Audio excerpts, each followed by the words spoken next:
Just wait until 9:02.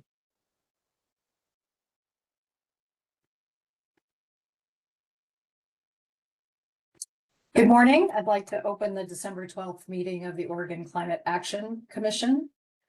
Thank you to those on the commission and the public for joining our meeting this morning. Jen, will you give a quick reminder of how to use WebEx, and more specifically for later in the meeting, how people would identify themselves to provide oral comments today?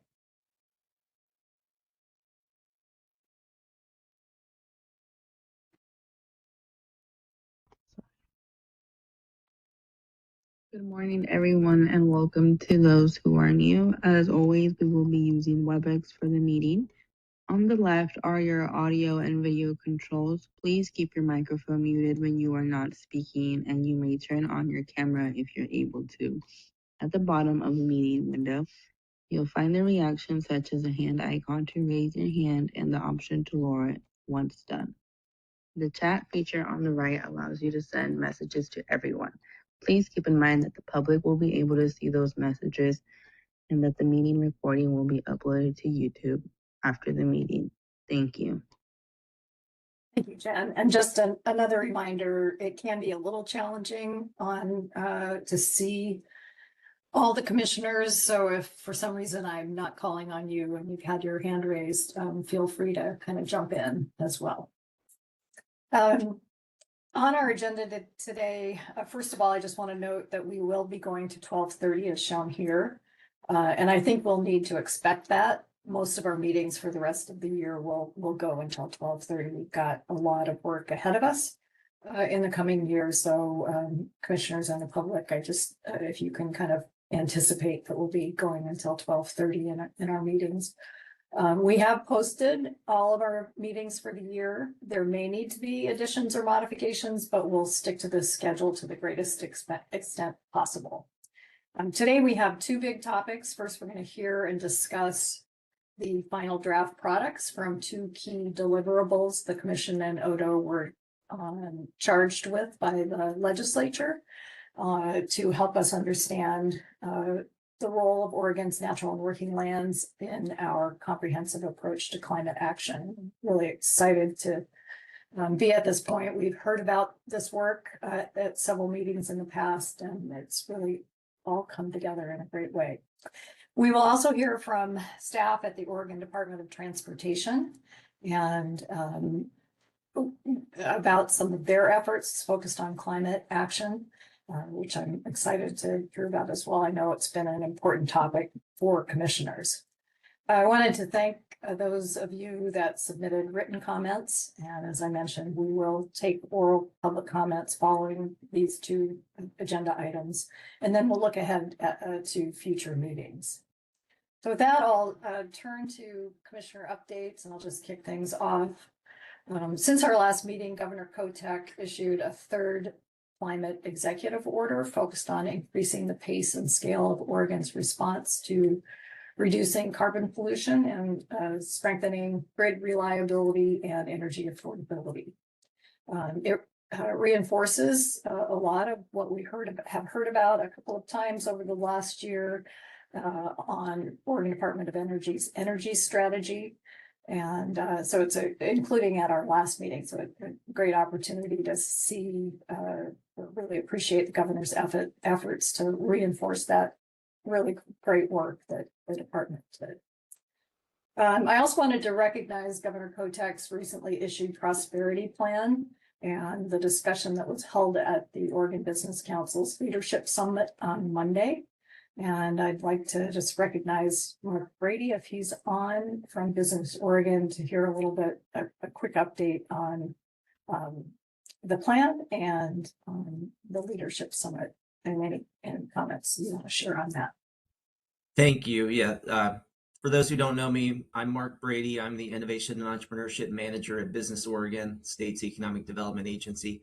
I'm here representing Director Chang, who cannot be here today and sends her regrets and apologies. We have our Business Oregon Commission meeting at the same time, and she had to be at that. But I talked to her yesterday, and I can share a little bit. To be honest, though, there's not a lot more information that I know that as opposed to what's out there in the public at the moment. But I can kind of summarize things and then give you a couple of insights into what's coming up next, which um, the governor did release the prosperity, as you mentioned. It's got a number of actions or goals in it, such as working on industrial lands, improving interagency coordination, and working on barriers to business investment and development in the state.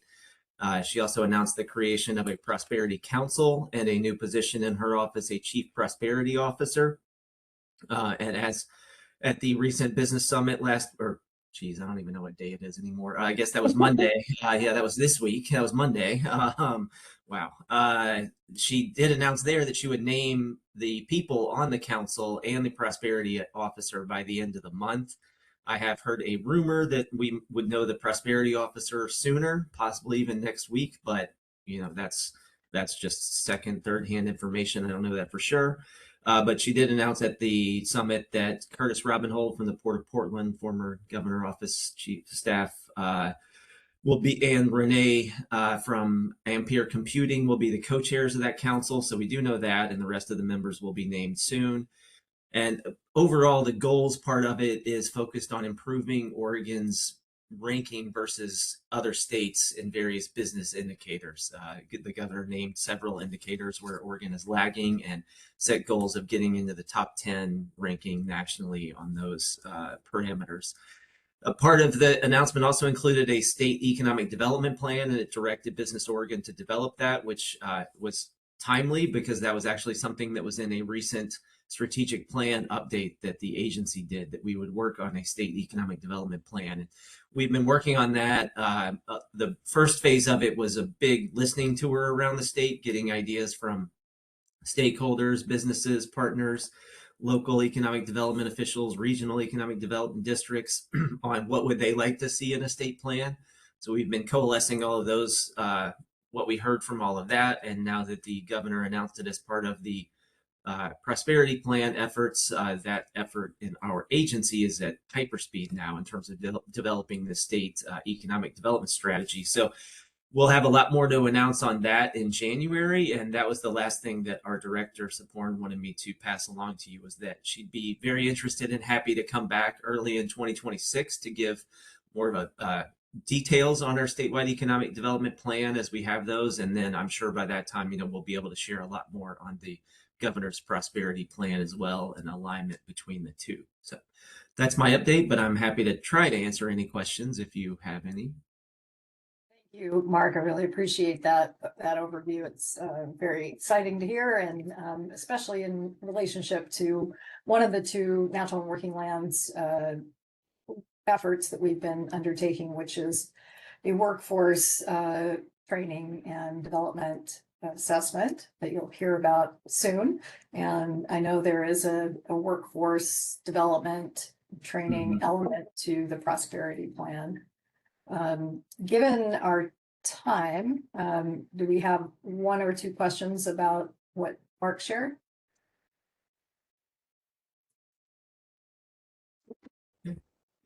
Thank you. Apologies, I've got too many screens open, so if staff can help me recognize folks. Chair, Commissioner Apter has her hand up. Great, Commissioner Apter. Thank you. Thanks for joining, Mark, and very exciting, and looking forward to learning more about what's to come with the Prosperity Roadmap. Given, as Chair McDonald just shared, the governor also recently published and finalized a third climate executive order, which I see as having some overlapping goals in terms of accelerating clean energy projects and deployment and transmission. I'm curious, from your perspective, how you see the clean energy economy fitting into the Prosperity Roadmap, and opportunities for the council to help elevate the intersection between activities underway with the most recent executive order, but also just broader statewide climate and clean energy goals as that roadmap and process moves forward. Sure. Thanks for the question. I can answer more from the perspective of our agency's statewide economic development plan because I don't have as much insight into the governor's prosperity plan. And they are two different things, although they're obviously very interconnected. And our plan is part of the overall prosperity plan. So, but that said, climate and energy were two issues that were definitely raised in those listening sessions that we were having around the state.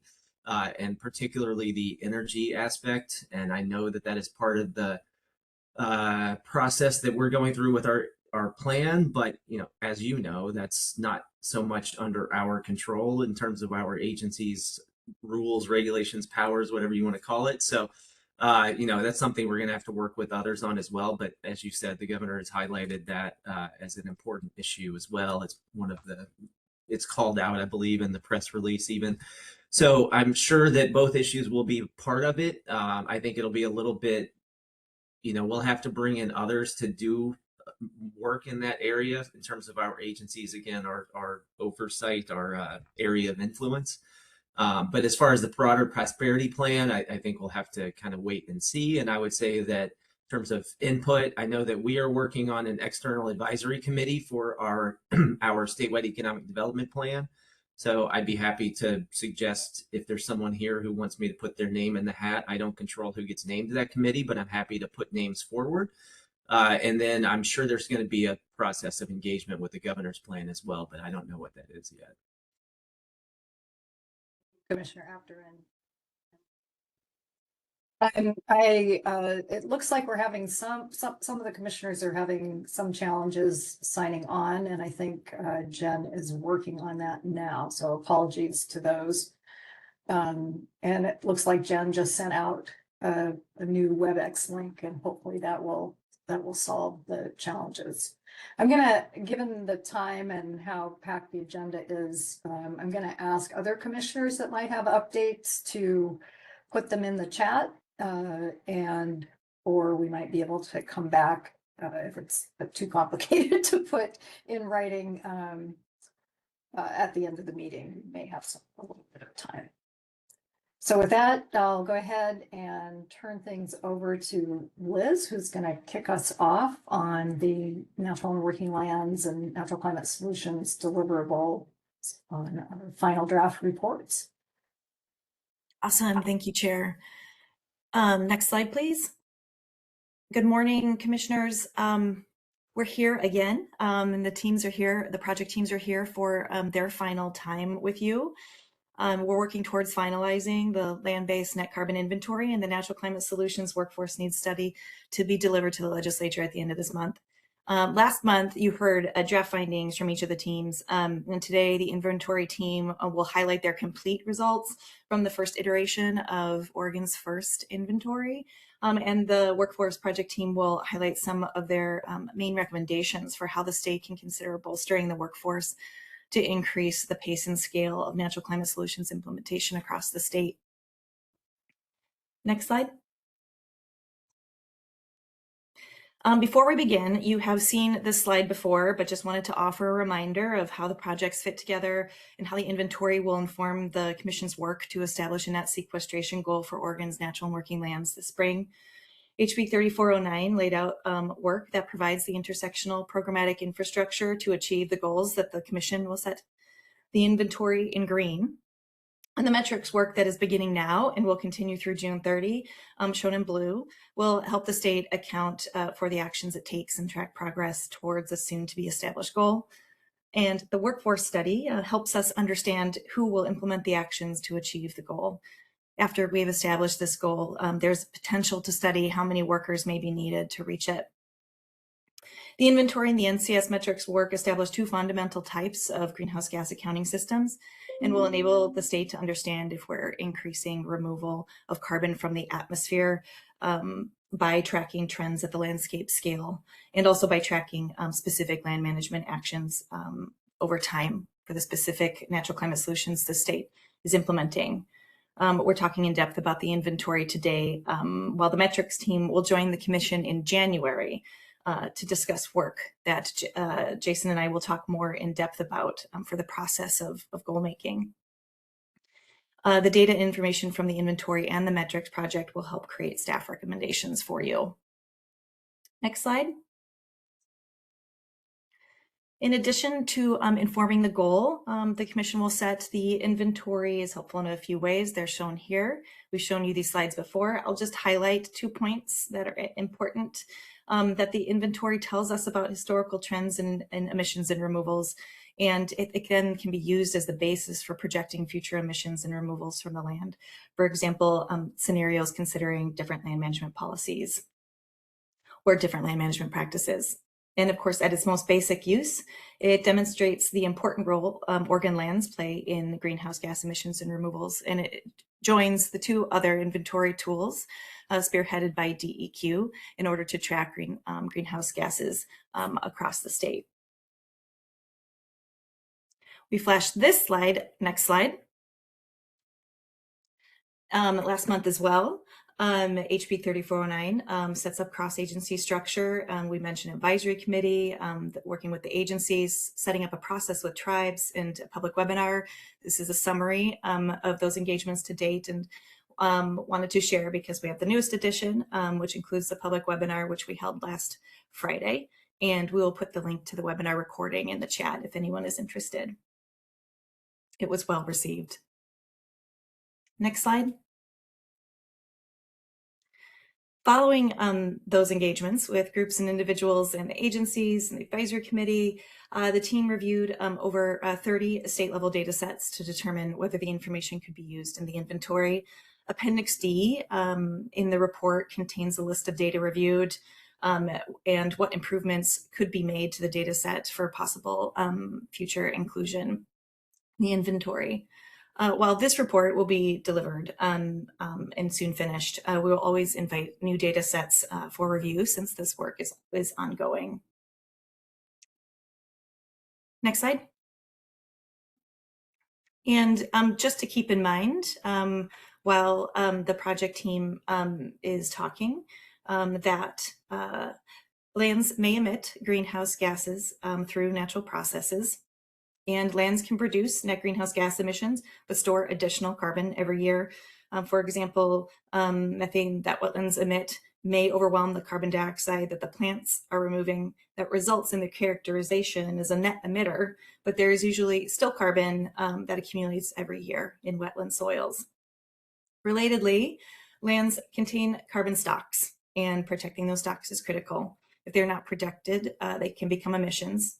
Using the wetland example, a wetland that has been accumulating carbon for a long time in its soils becomes a large source of emissions if it's impacted.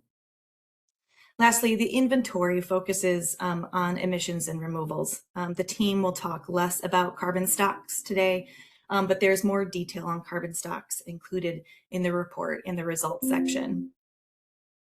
Next slide.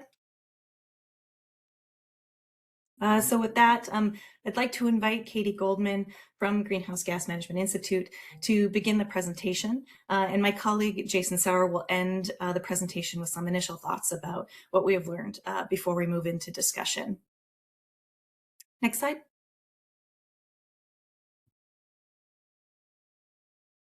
Welcome, Katie. Great, thank you. Thank you, Liz. We're really happy to be here today and to reach this point in the project. My name's Katie Goldman. I'm a senior fellow at the Greenhouse Gas Management Institute. Today I'm presenting results on behalf of a much larger team. So I'm really the spokesperson, and here on the slide you are listed all the names of the other contributors. Many of them are on the phone today. I just want to quickly introduce us before getting into the results. 4 of us, myself, Anup, Olga, and Alyssa, are affiliated with the Greenhouse Gas Management Institute, which is a nonprofit organization. Our mission is to increase capacity for carbon accounting globally. That is our immediate goal. Our bigger goal is to help improve the ability to reduce emissions and mitigate climate change. We've brought our own expertise to the project, but this project would not have been possible without collaboration from my colleagues here from Sierra View Consulting, who have expertise in cropland and rangelands, croplands and grasslands and rangelands, and my colleagues from Sylvestrum, who are wetlands experts. Representatives from the team are on the line. Again, I'm the spokesperson today. The experts are here. If we have time and interest in the Q&A, they will be able to dig deeper into some of the results I'm going to share with you soon. If we could go to the next slide. So before we get into the results, I want to set the stage and explain some about the scope of the inventory. And on the next slide, I'm going to talk about some key assumptions and data limitations, and then we'll look at results. But for starters, I want to point out that this inventory covers all of the land in Oregon, divided into 6 land categories. This helps us capture carbon dynamics and emission sources that are both unique to each land category, but comprehensively across the state. We've developed these methods by following the IPCC guidelines, the Intergovernmental Panel on Climate Change, which are the preeminent standards for greenhouse gas inventories. This is what countries use to report their emissions under international treaties, under the international climate treaties. And we've looked to the US inventory, which is prepared by the EPA every year, as a model to guide our work. And we've taken all of this information and applied the guidelines, the IPCC guidelines, in a state context using locally relevant information. Liz mentioned the numerous data sets. There's been lots of consultations with experts and agency experts as well as external experts. That helps us make the information locally relevant and more accurate for Oregon. The inventory includes emissions and removals from carbon stock change, as Liz mentioned, as well as sources of greenhouse gases, other types of greenhouse gas sources that are all influenced by land use and management. We've developed quantification methods and prepared estimates for quite a lot, 49 distinct categories of emissions and removals across the land and across all greenhouse gases. So we've been striving for completeness as well as being able to achieve a range and levels of accuracy and complexity with our methodologies. So I want to just point out that 9 of the methodologies that we developed, so 9 of these 49 categories, are considered tier 3 methodologies. This is, I think we've described this in the past, what this means, but just to reiterate really quickly, tiers are a system developed by the IPCC that indicate complexity and accuracy of methods, and tier 3 is the most complex and will yield the most accurate results. And we were able to achieve 9 tier 3 methodologies. So that's a pretty strong start. And 22 of the methods are tier 2 and 18 are tier 1. So while this is a strong start, there's also a lot of room for improvement, which is part of the inventory development process. And as Liz mentioned, this inventory is really, it's the first of many. It's land-based inventory establishing long-term trends in emissions and removals. So we have a very long timeline looking back to 1990 to present day. Next slide. I want to mention some specific assumptions and limitations before getting into the results. First, the first thing I want to note is about how we've estimated land area in these 6 major categories and use that to estimate changes in land use over time. We've used the National Land Cover Database, which is put out by the U.S. Geological Survey annually. It's our primary source for classifying land. We've determined the best available data for this purpose because it provides consistent statewide coverage. It's available annually, and it provides information all the way back to 1990, so we can produce this whole time series. It is also used by the US EPA in the National Inventory, among other data sets. But because of the way it's compiled using remote sensing, it's looking at land cover. So it does not provide important details related to land use and management, which also influence the emissions and the carbon dynamics that we are estimating with this report. And Jason has done a really great job in previous presentations describing how we've layered other types of data along with the NLCD data sets to address those other important factors.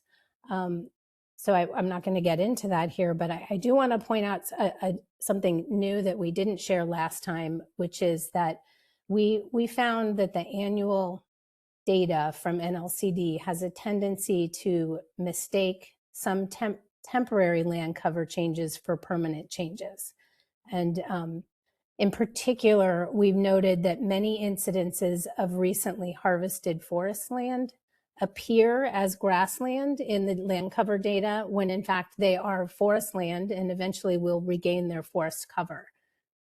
This is a challenge with these data that are going to need to be looked at in future inventories. We decided the best way to handle this at this point in time, because we can't reliably estimate the amount of land permanently converted from forest land to grassland, that we would exclude this category from the inventory. These types of land conversions from forest land to grassland and grassland back to forest land are not included in this inventory. They're relatively small. They can be impactful. It's just an omission we want to point out and an area for future improvement. The second thing I want to note is how we interpret data when we don't have new data every year. It's not a really realistic standard. This inventory is going to be prepared every 2 years from now on, but many of the data resources, aside from the NLCD that I just described to you, are available on larger frequencies like 5-year timescales. So in order to create an annual time series, sometimes we need to interpolate information between years, extrapolate data forward into the future and backwards into the past, and make assumptions about where things have remained the same and where things have changed. This helps us create this annual time series. Each time the inventory is updated every 2 years, these assumptions can be revisited and refined as more information becomes available. All of the decisions we've made to create this inventory have been well documented, and they're available for the staff to recreate and replicate moving forward. And thirdly, I want to talk about organic soils, because they turn out to be an important source of emissions for Oregon. Organic soils contain a lot of organic matter. They're generally waterlogged, so you can imagine peatland, bogs, fens. Wetlands are a particular type, which are separated out into a different category, but this is what we mean by organic soils. There's not a great extent of organic soil, but they do have a pretty big impact, in particular when the water table is lowered, when drainage occurs. This results in enhanced decomposition of organic matter. All that organic matter gets, not all of it, but it does generate a lot of greenhouse gas emissions through decomposition. We don't have data on exactly where and when organic soils are drained, so we've had to make some assumptions. The main one being that all organic soils occurring on cropland and developed land have been drained. So anytime we see organic soils on those land categories, we assume they've been drained. And in the remaining land categories where organic soils appear, they have not been drained. That's the underlying assumption. This can be revisited and revised in future inventories. Next slide.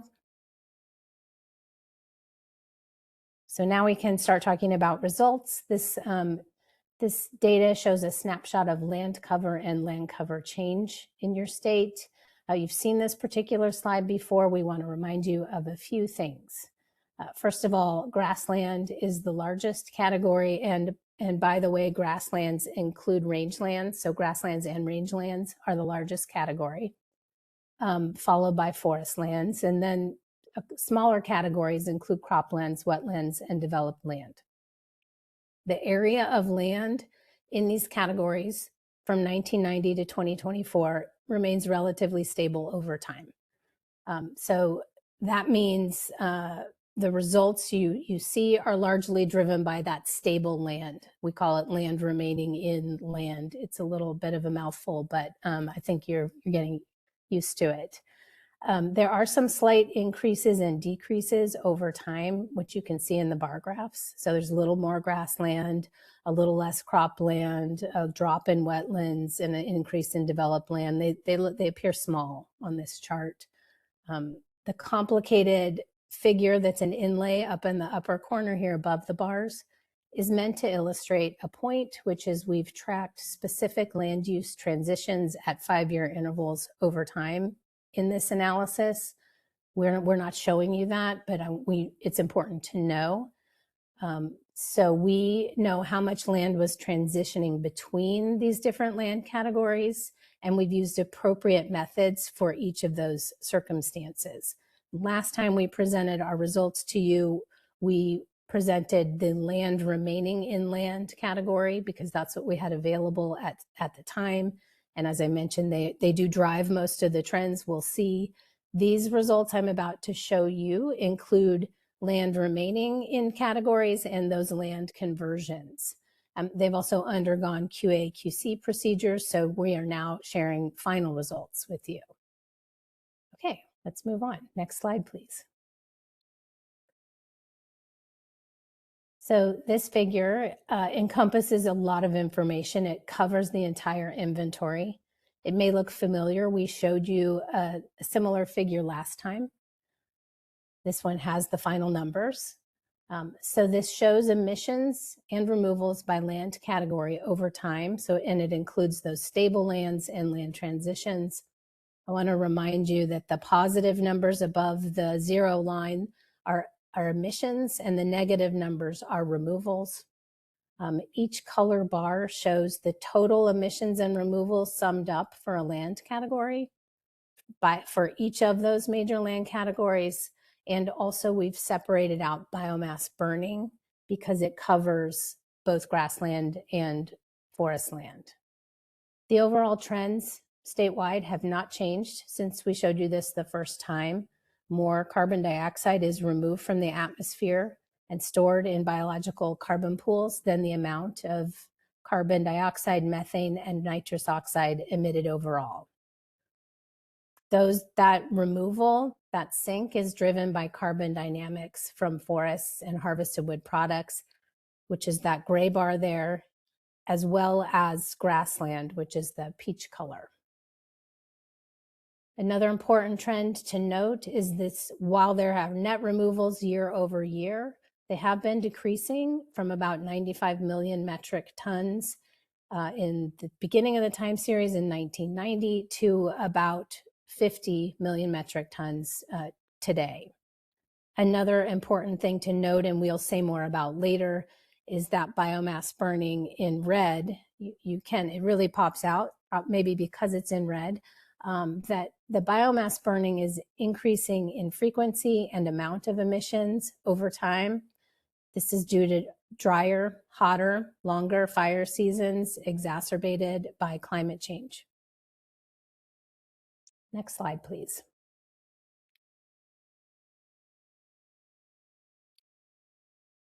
The other direction. Thank you. The orange bars.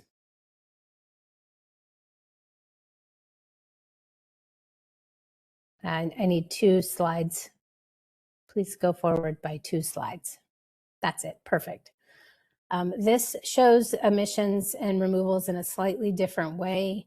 It is for one period in time. This is for 2024. You've also seen this before. This is updated with final numbers. Emissions, again, are positive. Those are on the right side now. Removals are negative, and they're on the left side of this diagram. This shows total emissions, including all land categories together in aggregate. It's broken out here by source and sink categories. This helps you see a few important overall trends. Number one, that drained organic soils are the largest source of emissions. This is followed by methane emissions from wetlands and then biomass burning. Methane emissions in wetlands are countered by carbon dioxide sequestration in the soil of wetlands, which is one of the first bars moving to the left on this chart. And then finally, harvested wood products, which come from forest land, and biomass from forest land, grassland, developed lands, and a small bit croplands drive the large amount of removals that occur in Oregon. So trees and perennial woody biomass are what drive this large removal. And this pattern is consistent year over year. Next slide, please.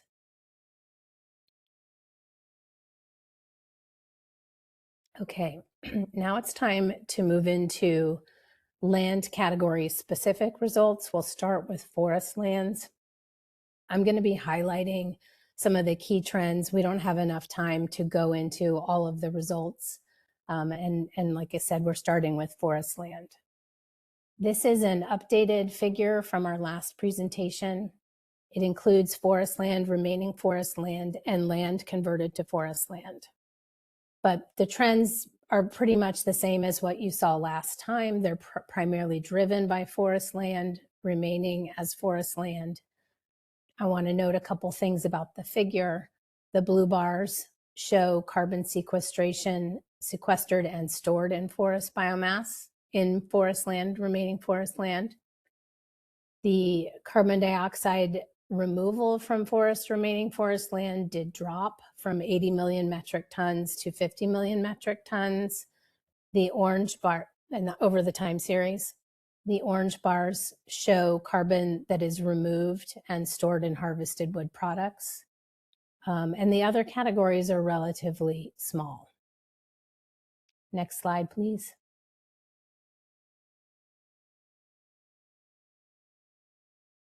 You have also seen these data before, and the trends have not changed, but we want to share them with you again. It's an important finding of the inventory.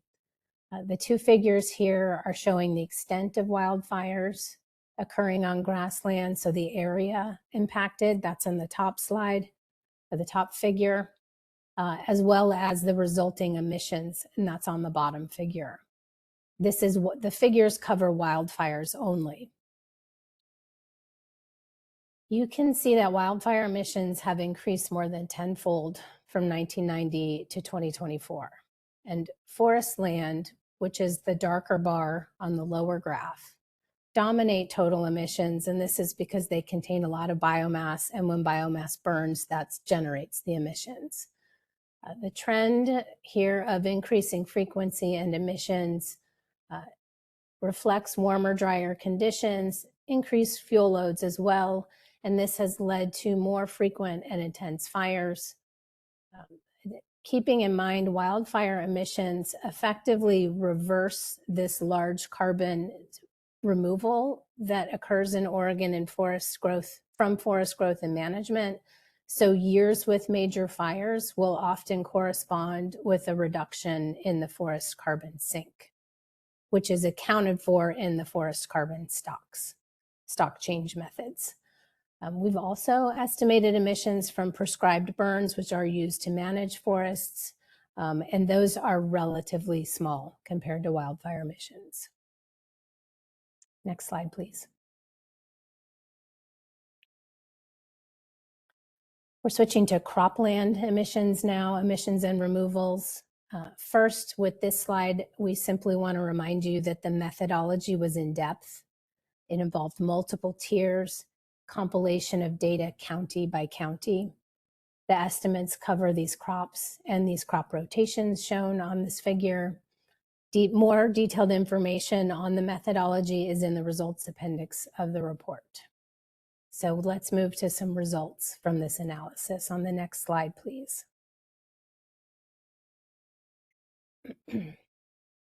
This slide is summarizing results for cropland, remaining cropland, and land converted to cropland over the whole time series. And in summary, you can see that mineral and organic soils in cropland are a consistent source of emissions, and biomass is a relatively small contributor to the overall trends.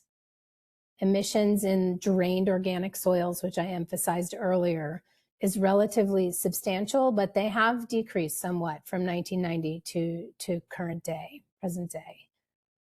It is worth noting that for cropland, remaining cropland, although organic soils is this large source of emissions, it only makes up 9% of the total land area. So it is a very small amount of land having a relatively large contribution to emissions.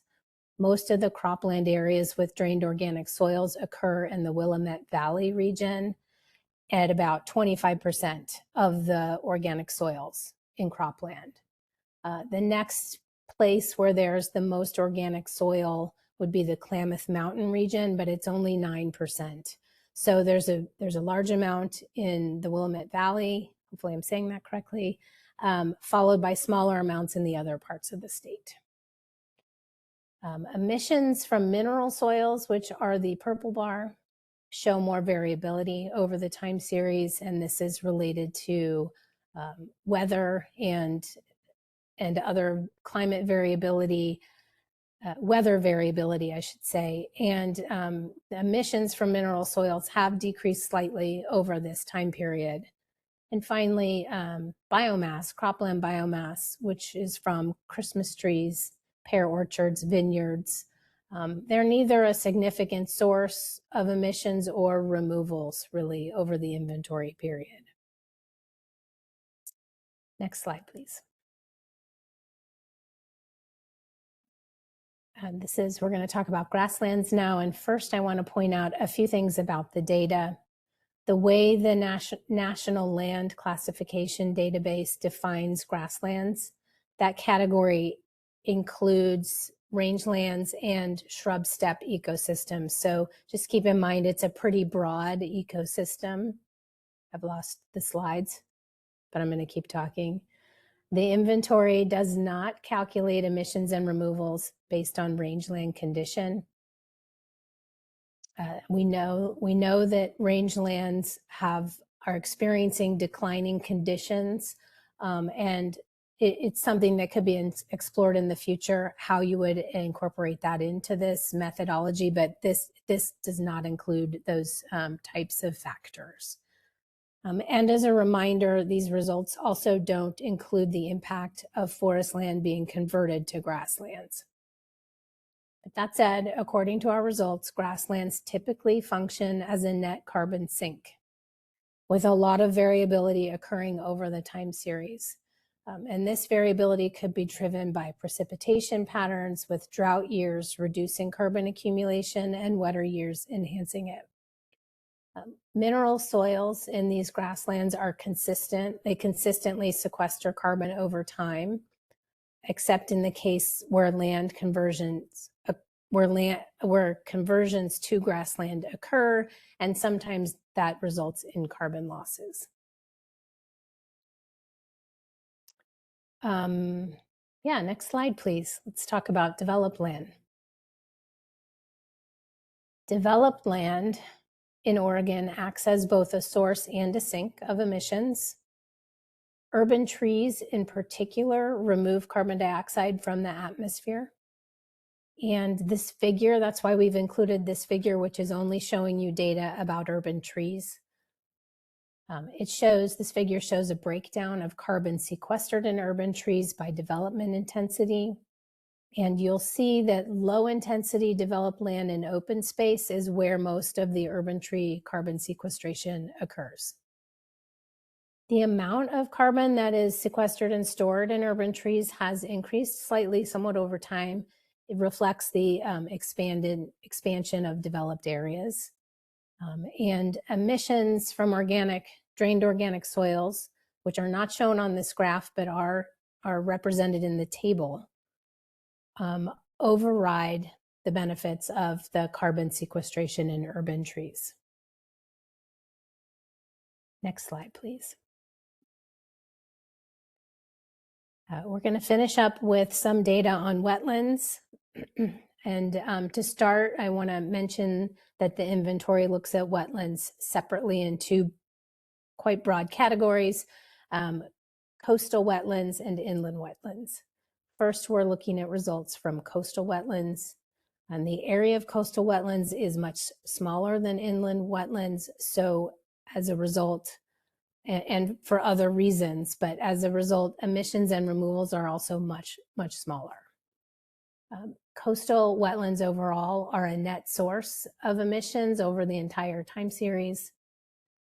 The underlying dynamics behind this trend are somewhat complicated and involved, and they involve they're complicated and they involve not only wetlands remaining wetlands and land converted to wetlands, but also the loss of wetland area to open water. And this type of land area loss is very unique to wetlands. And this loss of wetlands to open water is what's driving the resulting net emissions from wetland soils in coastal wetlands. I will let the experts explain these dynamics if we want to get into that more in the Q&A. The good news is that emissions from wetland loss to open water have decreased in recent years, and this could be tied to wetland restoration and management. And next slide, please. As I mentioned, emissions and removals in inland wetlands are overall greater than tidal or coastal wetlands because there is more of them. In addition, inland wetland soils are a net sink of carbon, and this again is linked to underlying dynamics unique to inland wetlands, which involve both wetland loss to open water, as well as, in this case, creation of reservoirs. So on balance, these dynamics result in more carbon staying stored in wetland soils than emitted as carbon dioxide. So here, wetland soils are a net sink.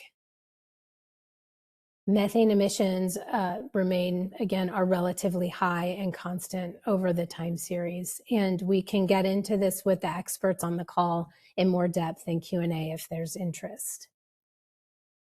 And let's move to the next slide, please. So here we are, back to the summary slide, which essentially rolls up all of the results we've just talked about and more. It rolls up the entire inventory, all 49 categories, and illustrates the long-term trends of emissions and removals in Oregon from the land. That's the result of our inventory presentation. Of the presentation of the results of the inventory, I'm gonna pass it over to Jason, who's gonna interpret the results and talk more about what's been learned from this effort. Thank you so much. Thank you, Katie. Can everyone hear me all right? Great. All right, so next slide, please. So I want to talk a little bit about what we've learned and accomplished over the course of making this inventory, and we wanted to make a few points regarding these accomplishments. So first off, through previous work in Oregon, we already had some information on emissions and removals on forest land and coastal wetlands.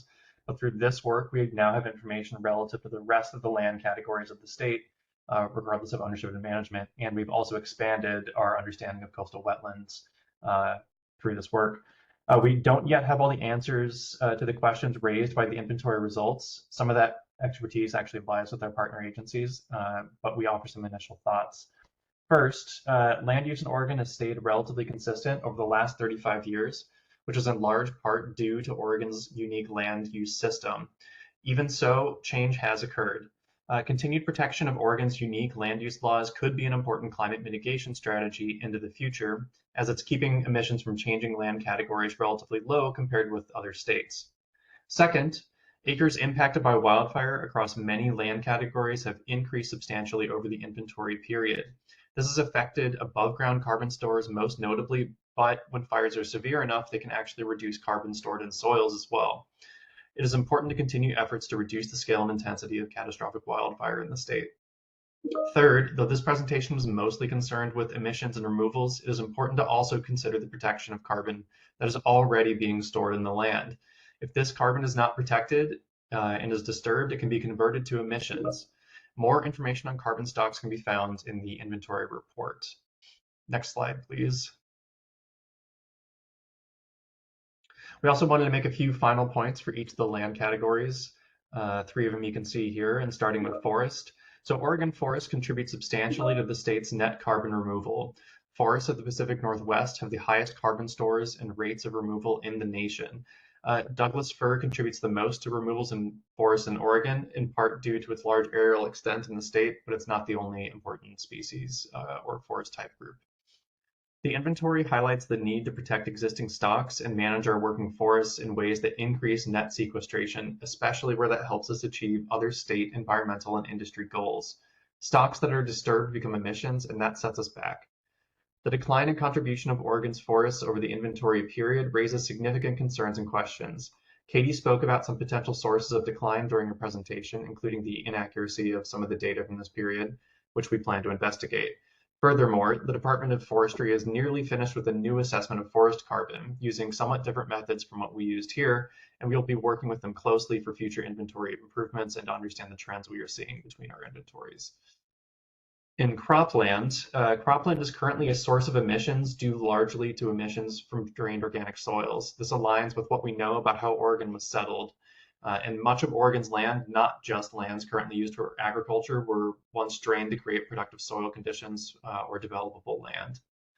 Given the importance of drained organic soils to our cropland net emissions, returning unproductive cropland to wetlands may be useful for meeting our emissions goals for the land, especially as we consider the additional benefits of restoration, such as improving resilience to drought and providing habitat for insects that may be beneficial for pollination. In grasslands, grasslands are usually a sink in Oregon, but their net carbon flux varies depending on soils, topography, precipitation, and disturbance history. The National Land Cover Database classifies grasslands into 2 vegetation types, but does not do a good job of distinguishing between different grassland types in Oregon. Perennial bunchgrass dominated grasslands, one such category, store much more carbon than non-native annual grass dominated grasslands that establish after significant disturbances. In this analysis, using the National Land Cover Database, the difference in carbon stores in perennial and annual grass dominated grasslands could not be distinguished. Additionally, data was not available for grazing intensity, so this analysis used expert opinion.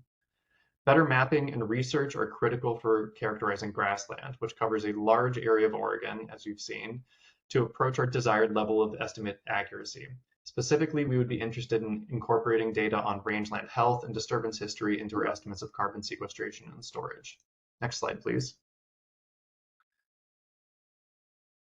For developed land is a net source of emissions, with urban trees acting as sinks and urban drained organic soils or historic wetlands in these areas acting as sources of emissions. Restoring historic wetlands in urban areas and avoiding further degradation to current wetlands in developed and developing areas is important as we look to floodplain and wetland restoration as natural ways to protect communities from increasing flood risks. We will gain both nature-based adaptation as well as mitigation benefits.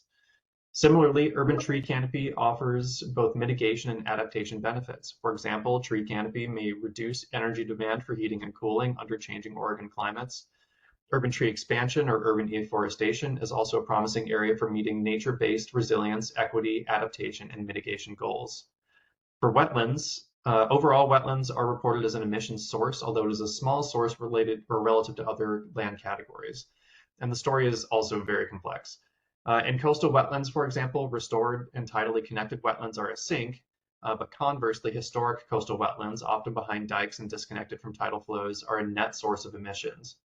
The science around the carbon dynamics of inland wetlands is still young and developing.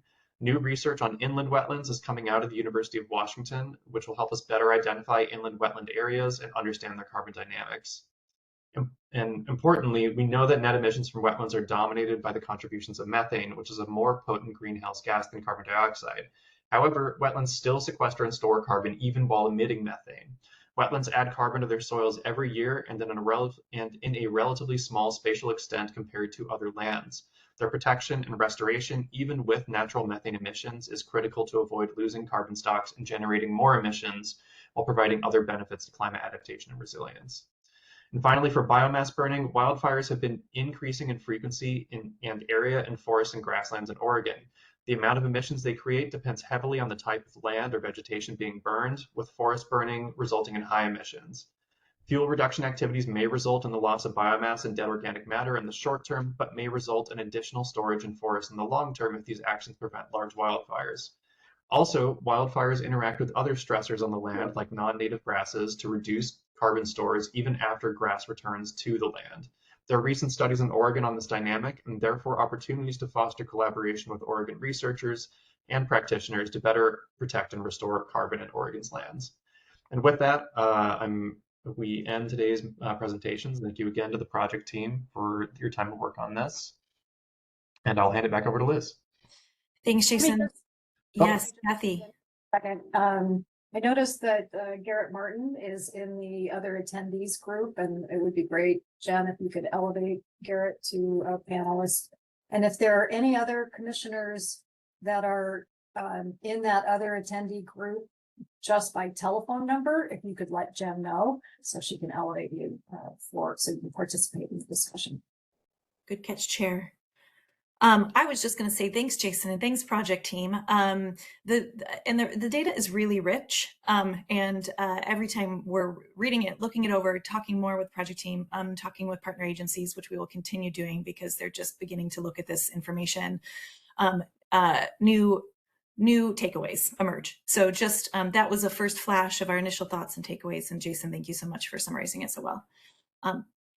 And I see that there are some agency staff present today and may call on agency staff if there are questions that may be better answered by those staff. So Chair, I do not see any questions yet, but we're at the questions point.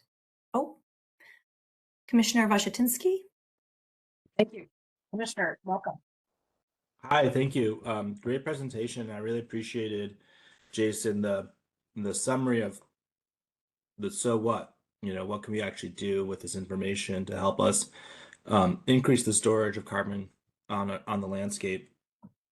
I've got a few questions. Is the analysis that's offered here today, can it be downscaled to counties? I'm a county official, I work on climate change at the county level. And so this type of information downscaled to a county level would be super helpful, but maybe there's sort of diminishing returns as you scale down. So that's my first question. I'll start off and then defer to the project team, but this information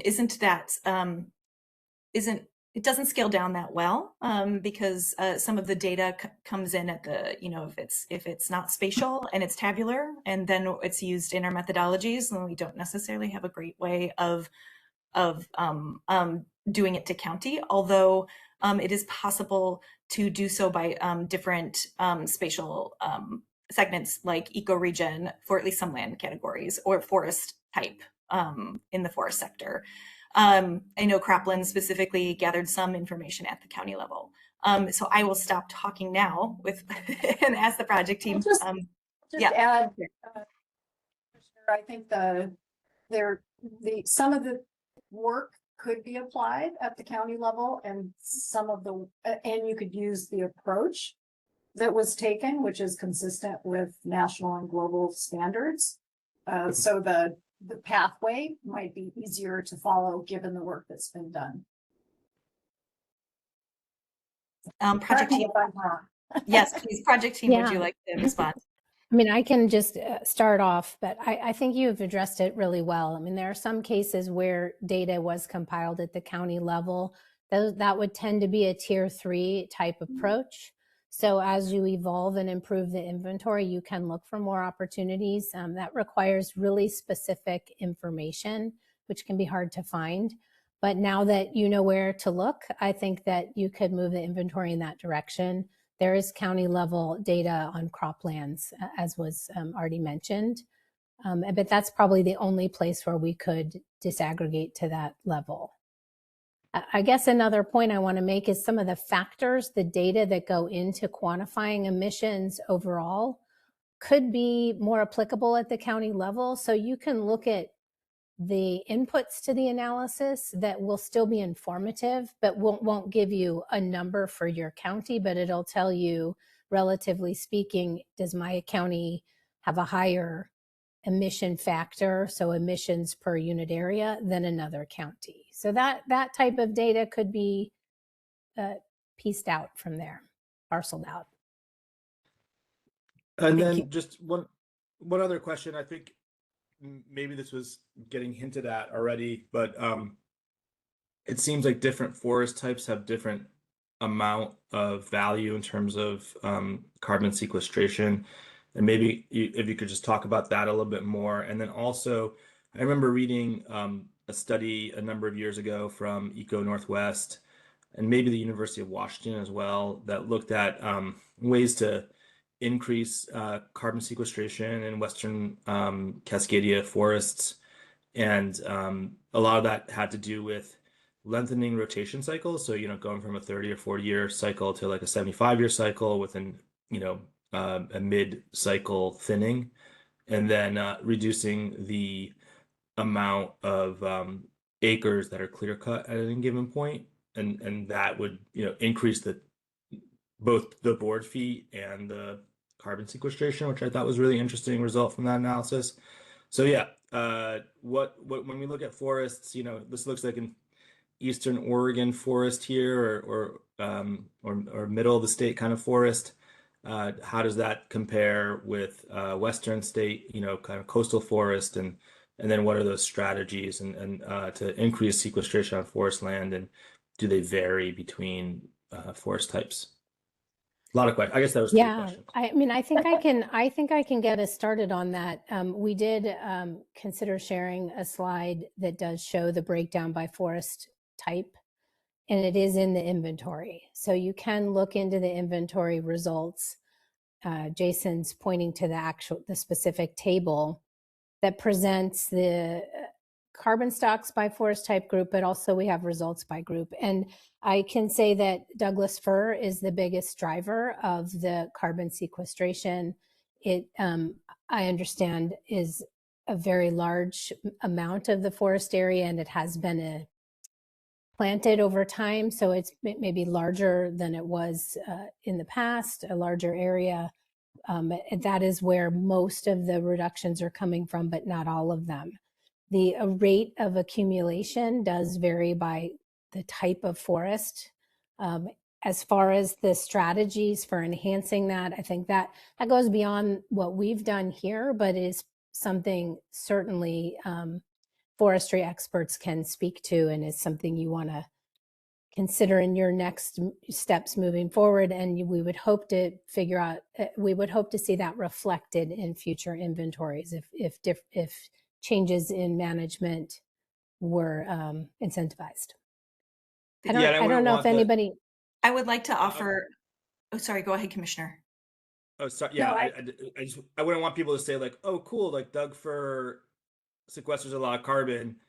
So I guess our strategy of, having Doug fir monoculture is the way to go. You know what I mean? Like that's, Yeah, I understand. Maybe it is, I guess, but like sounds like, there might be drawbacks to that approach as well. I noticed that ODF is on the call today, so I just want to offer an opportunity. Danny, if you wanted to offer any thoughts from your expertise. Sorry. Sure. Yes. Different forest types sequester different amounts, and that is not only based on the type, but where it is within the state. So you can have a Douglas fir forest, say, down in the Klamath-Siskiyou region, and that'll have a much different sequestration rate than up near Astoria. So it's all very dependent on a whole host of factors, from weather to climate to, as you were saying, management approaches. The different management approaches will have different amounts, and the way that forests grow. So older forests tend to plateau a little bit, decrease their sequestration rate, but will be storing more carbon per acre than a young forest, which is growing faster and more vigorously. And we've been working with American Forests on a project to look at different management approaches and how we can leverage those to increase sequestration, or actually just what the effect is of those different methods on sequestration and carbon storage in the state. And hopefully we'll have that finished up early in the new year. And we're also working with the Forest Service on our ecosystem carbon report and harvested wood products report which have been referenced here today, and those break things down by a whole bunch of different things, including ecotype, ownership, and so on. So that'll be out next year. We'll have data for that next year. And our previous report is available, but the methodology has changed a little bit just because of the national shifts in modeling and whatnot for that data. So getting down to the county is a little bit harder just because the different sizes of the different counties and the density of plots that we have available. And different ownerships are a little bit different for the number of plots per, 6,000 acres per plot versus 2,000 acres per plot, because the federal and the state lands have intensified our plot networks. So finding a way to kind of merge this approach with that approach is something that we're going to look at in the future. Yeah. On that topic, I just wanted to add one observation from down here in Ashland, and also another point, kind of wearing a land trust kind of hat. But on the first one is certainly in Southern Oregon, Klamath-Siskiyou, it's obviously different density of forest. We don't say west side, east side anymore. We basically say dry side, wet side is kind of in forest terminology. So we're dry side and seriously overplanted under 4,000 feet in Doug fir. That's why they're all dying. Almost every Doug fir, 85% of Doug fir under 4,000 feet in Southwest Oregon are dying. They're not already dead. So that'll be the plan ultimately is to replant a lot of that with sugar pine, ponderosa, and some other ones. So that might, I would doubt that there'd be a huge sequestration difference between just on species. I think it's more density.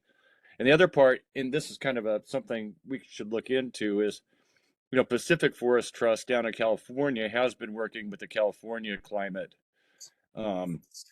folks in terms of credits and stuff like that, in terms of reaching John's point there of reducing, encouraging a longer time frame on the harvesting horizon, going from 50 years to 75 years.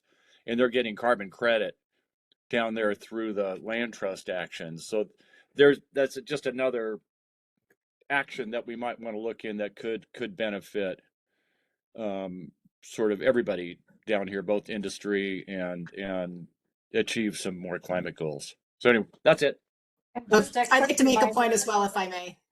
This is Bettina. Sorry, Yeah, I you bet. can't figure out how to raise my hand. Quick response Thanks. to just a reminder that our next phase of work will be looking more closely at management activities and the kinds of strategies that we want to use to achieve a goal that we will be recommending later this spring, I should say. Commissioner Von Hagen, and then I also have Commissioner Reitman in the queue. Yeah, thank you. So sorry, I actually just arrived a few minutes ago, so I didn't hear the presentation, although I do have it up. But I just wanted to react to something that you said, Danny, and maybe I didn't hear you correctly, but I just want to make sure, because this is someplace where people get tripped up a lot. Young forests may have a higher rate of sequestration, but it doesn't mean that they have a higher accumulation of carbon. And I think people get tripped up on this a lot. So, a tree with a 6-inch diameter may be growing at a 10% rate, but is putting on less carbon than a 20-inch diameter tree that might be growing at 3%. So I just want to be really careful with those terms about rate and accumulation. And then the second is just, this topic is very well explored in terms of the strategies that can lead to greater carbon sequestration. And there's a number of papers. David Diaz is an author that has, I think, is lead author on one of these papers. There's been a lot of information in Washington as well. And Danny, I assume that you're familiar with that literature, and if not, I'm happy to share it with you. But there's been probably 20 years of research on different rotation ages in different forest types, and what that can do for carbon sequestration, for timber production, for revenue production as well. So this is a very rich and rich topic that I think has a lot of history. Commissioner Von Hagen, thank you for making that point, because it is an issue that gets confusing for folks in terms of rate and the amount of actual accumulation. So I appreciate you making that point. You did it really, I think, one of the better explanations I've heard. So thank you. I have Commissioner Reitman, I think is maybe considering a different topic or a different land cover type. Oh, probably more appropriate for the discussion when we get into more specifics, but we've been trying to convert from burning to mulching, mechanical mulching. A lot of juniper has co-benefits of mitigating fire risk. And also in croplands, we don't burn anything if we can help it anymore. But I know there's carbon costs to that because of the diesel burned, to run the machines and things. So I'd just be interested in, and then how, when that mulched material decomposes, it also emits greenhouse gases. Anyway, just interesting topic to explore. I know that we've got one more slide of next steps that Liz is going to present. We might have time for one more quick question. Yeah, just sorry, Commissioner, just a quick question about and if somebody else have a question, or because I already asked a couple. I don't see anyone. Okay, so you were talking about sort of coastal and upland. I was a little bit just wondering if you like where Columbia River wetland systems kind of fall into the mix. There's been some controversy in our neighbors to the north in Columbia County around some proposed development in wetland areas that are currently part of a drainage district that mainly is a farming area and being converted to an industrial use. And my understanding is that's currently a peat ecosystem. So I guess my concern about developing those lands increases if given what we were hearing today. Yeah, I would defer to the wetlands folks on the call if they can address that. Eric or Lena. Hi, can you hear me? Yeah. Thanks, Lena. Yeah, I hope Eric will chime in a bit too. But certainly the trend converting that peatland to industrial or developed land is going to lead to a big emission of carbon dioxide and other greenhouse gases. And so, yeah, the way the current inventory maps that land is just as inland or coastal wetland, depending on how far up the Columbia River you go. So it could provide like a preliminary assessment of that, like the risk of certain types of land or wetland. But yeah, it's a good point that you bring up. Clarify it. It's based on the amount of tidal inundation or tidal influence. So at some point that diminishes. Am I correct, Lena? And then beyond that point, they would be kind of categorized as more freshwater. Is that right? Did I say that correctly, Lena? Correct. Yeah, that's absolutely correct. Yeah, and I mean, Lena explained it correctly. Like, while there are methane emissions from those inland wetlands, once you convert them, they'll end up in that drained organic soils category, which means they're going to have even higher emissions. You're trading methane emissions for really high CO2 and potentially N2O emissions from those drained soils. And the exact rates would depend on what category they get changed into, but almost invariably they'll be higher. See that the last slide that I thought Liz was covering is maybe edited out of our presentation for sake of time. And I just want to emphasize the point that that Liz made earlier, that there is a lot of really rich information in this study.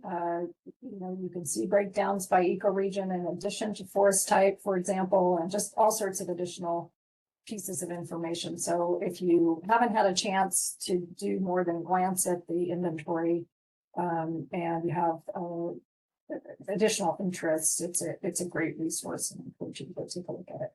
With that, we'll switch over to our second major deliverable, which is the workforce study. Okay, excellent. Thank you, Chair. It looks like Andrew Dyke was just elevated, so that's great. All of our panelists are in the panel. I'd just like to welcome our next project team, Estolano Advisors and Echo Northwest and Kimimela Consulting will be presenting on the workforce study. Really excited about the findings in the studies. And so Cynthia, welcome. Thanks, Liz. Good morning, everyone. Commissioners, we're here today to, as Liz said, provide you all with an update on the Natural Climate Solutions Workforce Development Study. I've presented to this group before. Good to hear some of you all again. My name is Cynthia Guzman. I'm with Estolano Advisors, and we served as project lead for the work. I'm also joined by my colleagues, Rio Morales, Andrew Dyke from Echo Northwest, and Serena Vasquez from Kimimela Consulting. And if we could advance to the next slide, please. Great. Let's go over one more. Great. Here's our fearless study team. And let's go to the next slide. Just a quick reminder about our primary research question for this effort. What are the workforce development and training needs needed to support the adoption of natural climate solutions on natural and working lands? So in other words, what are the skills, training, education, and supports needed to prepare our labor force to meet the future demands on these 5 working types?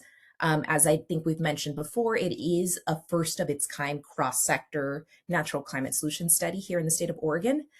This study is an initial scan aimed not just at identifying some workforce needs and opportunities, but also taking a step back to define the composition and the scale of this industry, as you'll hear more about today, and is described quite in detail in the draft report, which was published earlier this week.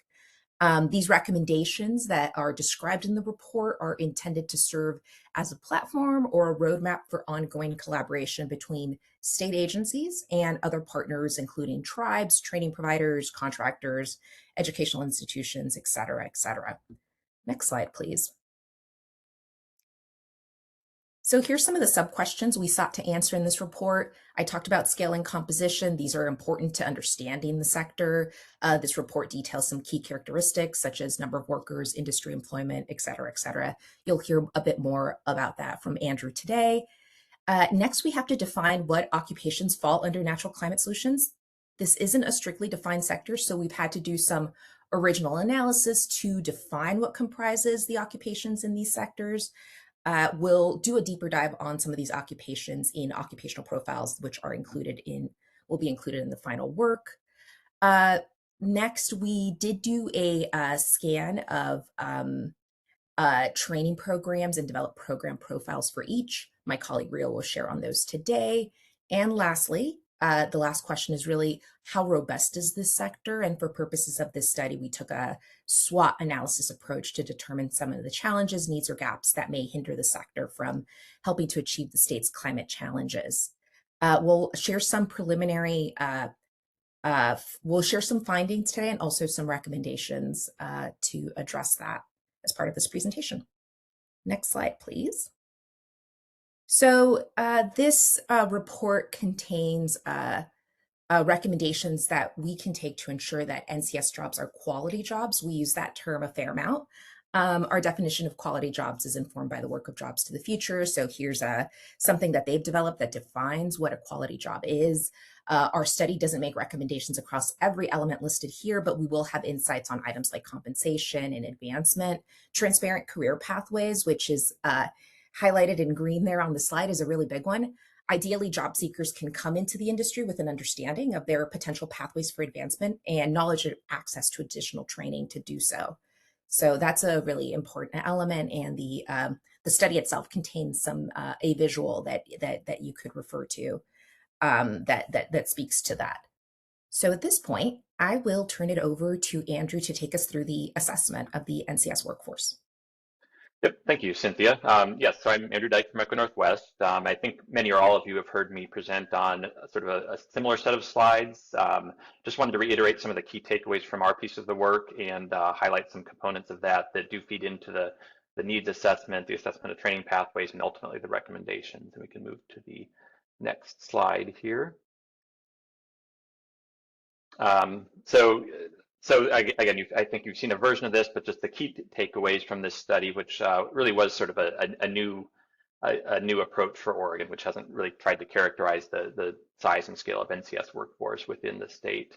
And what we find is that the workforce performs diverse and essential activities across the really diverse land sectors, types of activities, and project phases, which I think you've heard us talk about before, but it was not in prior slides. We've characterized project phases as sort of planning and implementation when you're conceiving and developing the design for NCS, actually building and implementing the NCS, and then ultimately maintaining. Different roles and responsibilities in the workforce associated with each of those, but we do find that a lot of the important jobs can span all three of those. So a lot of highly specialized skill sets, but also a lot of sort of cross subsector operations. See a lot of regional differences in the NCS industry mix and occupational mix that has to do with differences in regional economies, the land types that are present in different parts of the state, and so on. And these have implications for workforce recruitment and retention and identifying and solving challenges that employers and employees are facing. We do see growth over the past decade or so in NCS-related industries and expect more growth going into the future, and a lot of opportunities to help sort of resolve workforce issues, better support the workforce by helping workers in sort of NCS-adjacent fields train with the specific skills they might need to transition readily into NCS work. We identify across sectors and phases and geography in most pieces of the industry underrepresentation of women and unequal BIPOC representation. We see these as sort of opportunities to potentially expand the workforce, the pool of potential workers, by identifying barriers to access and training and barriers to access to jobs as a way, among other things, to address workforce shortages and pinch points. Then finally, another demographic characteristic, we looked at the age distribution of workers within the industry, and overall, the NCS industry looks relatively old, is aging more rapidly than the state. About 28% of workers are 55 and over in the NCS industries as compared to 22% for the state. So this also has implications for workforce and the potential for loss of institutional knowledge as older workers retire. Next slide. So the next few are just sort of highlights from the chart. Again, I think most of you have seen similar versions, but just wanted to touch on some points that Cynthia highlighted and other factors. In terms of employment, we see about 74,000 workers in what we're calling NCS-specific industries. These are industries that are relatively easily tied to NCS activities, although there are a lot of businesses and workers that are not necessarily implementing, maintaining, or planning NCS within these industries. If we look at a broader set of industries, we find about 125,000 workers in the specific industries plus less specific NCS industries, things like trucking, architectural and engineering, within which we can't really pinpoint exactly what is associated with NCS and what is not.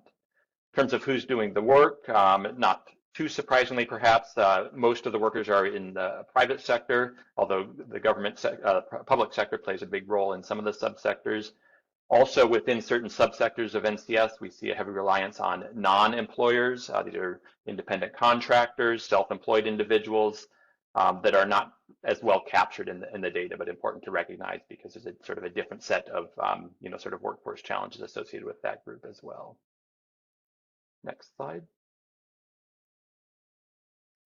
As I mentioned, we see a lot of regional variation, particularly related to the types of lands that are present in different parts of the state. NCS accounts for a larger share of the regional economy, particularly in Eastern Oregon, Mid-Willamette Valley, to some extent in the sort of Central Oregon. By numbers, according to our categorization, a larger number of NCS workers sort of work in the Portland metro area, but again, it's a smaller share of the local economy, which again has some implications for employers' ability to recruit and retain workers. Next slide. Very specific to that point, we see on average pay per employee within the industry is higher than the statewide average, but that's not true for every occupation. The industry relies on large numbers of relatively low paid occupations such as farm workers, agricultural equipment operators, and so on. This picture is showing the variation in what we're using as a proxy for entry-level wages. We see lower entry-level wages primarily in rural parts of the state, and higher entry-level wages in more urban areas. Again, workforce retention and recruitment implications are different. Cost of living is often lower in rural areas, but many of these jobs are also difficult and challenging. And I think from the engagement, we hear that employers struggle with some of those factors. So important to consider these in thinking about pathways through the industry. Next slide. And last characterization of the industry, we see a highly seasonal employment, particularly in the implement, build, and maintain, monitor aspects of NCS. These are once the project is planned, it's actually on the ground, being built, being developed, being implemented, and then ultimately maintained. Again, presents challenges for employers who ideally would have access to a steady, consistent workforce when they need workers. Employees are better off when they have a consistent, steady employment throughout the year. So these are some workforce challenges that the industry faces, more so than many others. And one more slide, we can move to the next slide here. I won't walk you through the detail here, but as Cynthia mentioned, we're preparing a number of profiles for key NCS occupations. I'm just trying to compile at a high level a lot of the information about what the workers do, what they're called, some of the demographic characteristics, and so on. And you will see those in the next few weeks. And with that, I will turn it, I think, over to Rio. Yeah, thanks, Andrew. I first just want to confirm that my sound is coming through okay. Like it sounded okay. All right. Well, my name is Rio Morales. I work with Cynthia with Espolano Advisors. On the next slide, I will walk us through a taste of our qualitative needs analysis findings. This complements ECHO's quantitative assessment. And we wanted to first highlight some overarching findings across the needs analysis. This was the emphasis of our last presentation, so I'll just give a high-level overview here. So these findings are gleaned from 32 one-on-one interviews with individual farmers and foresters, restoration contractors, state agencies, many folks on this call, land trusts, soil and water conservation districts, and others. And we've organized these findings into this SWOT, strengths, weaknesses, opportunities, and threats analysis. In strengths, as Andrew mentioned, the sector is expanding, and that growth means that we've seen an increase in opportunities for youth employment and entry-level pathways. Training programs are opening up across the state. There's also increased public sector demand for skilled workers in government roles, managing NCS projects.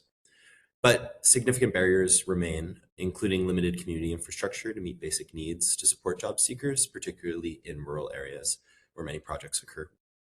Additionally, many jobs lack living wages and sustainable benefits.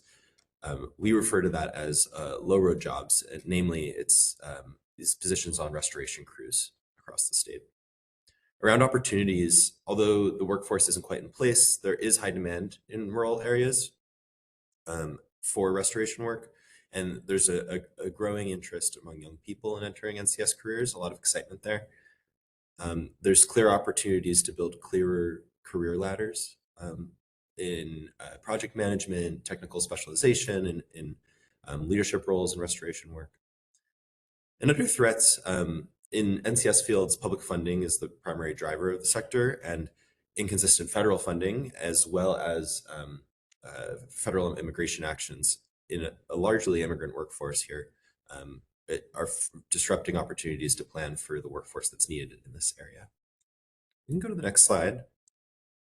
I just wanted to flash here, part of our goal in the study is to uplift those strong training programs that are opening across the state.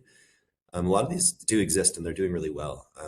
So we're assembling profiles of these programs across land types and areas in Oregon. Here is just one sample profile. I won't dive into the details here, but just to see the type of information we're highlighting, like target population, the scale of the program, related occupations that trainees are set up to pursue after they finish the program. And we'll ultimately be producing around 20 of these program profiles for NCS related trainings. I'm going to hand it back to Cynthia to open up our discussion of recommendations. You can go to the next slide. Thanks, Rio. So our recommendations, as you'll see in the report, are split up into 4 big sections. There's the contracting and procurement section, which details what are some actions that the state can take within their power of purchasing and contracting to promote quality NCS jobs. So how can we influence policies and practices to grow a strong workforce? The following 2 areas, recruitment and hiring and training and advancement, deal with the supply of workers. What are some interventions we can do to support or encourage the workforce ecosystem that will provide the existing workforce with key supports at junctures during their job journey. Lastly, there's the metrics and accountability section, which refers to actions around the collection and analysis of data to inform the NCS industry composition and future demand.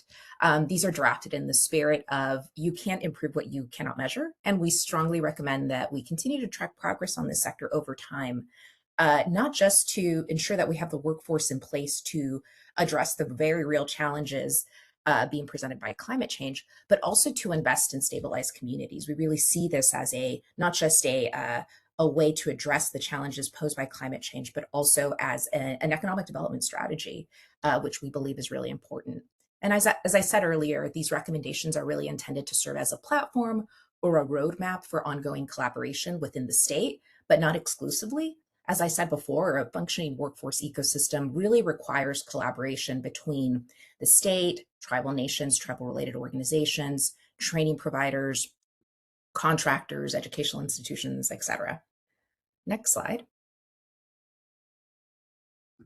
So this really text-heavy slide here is a roll-up of our recommendations per section. As I mentioned previously, there's lots of recommendations for state-led actions, but also lots of room for partnership and collaboration.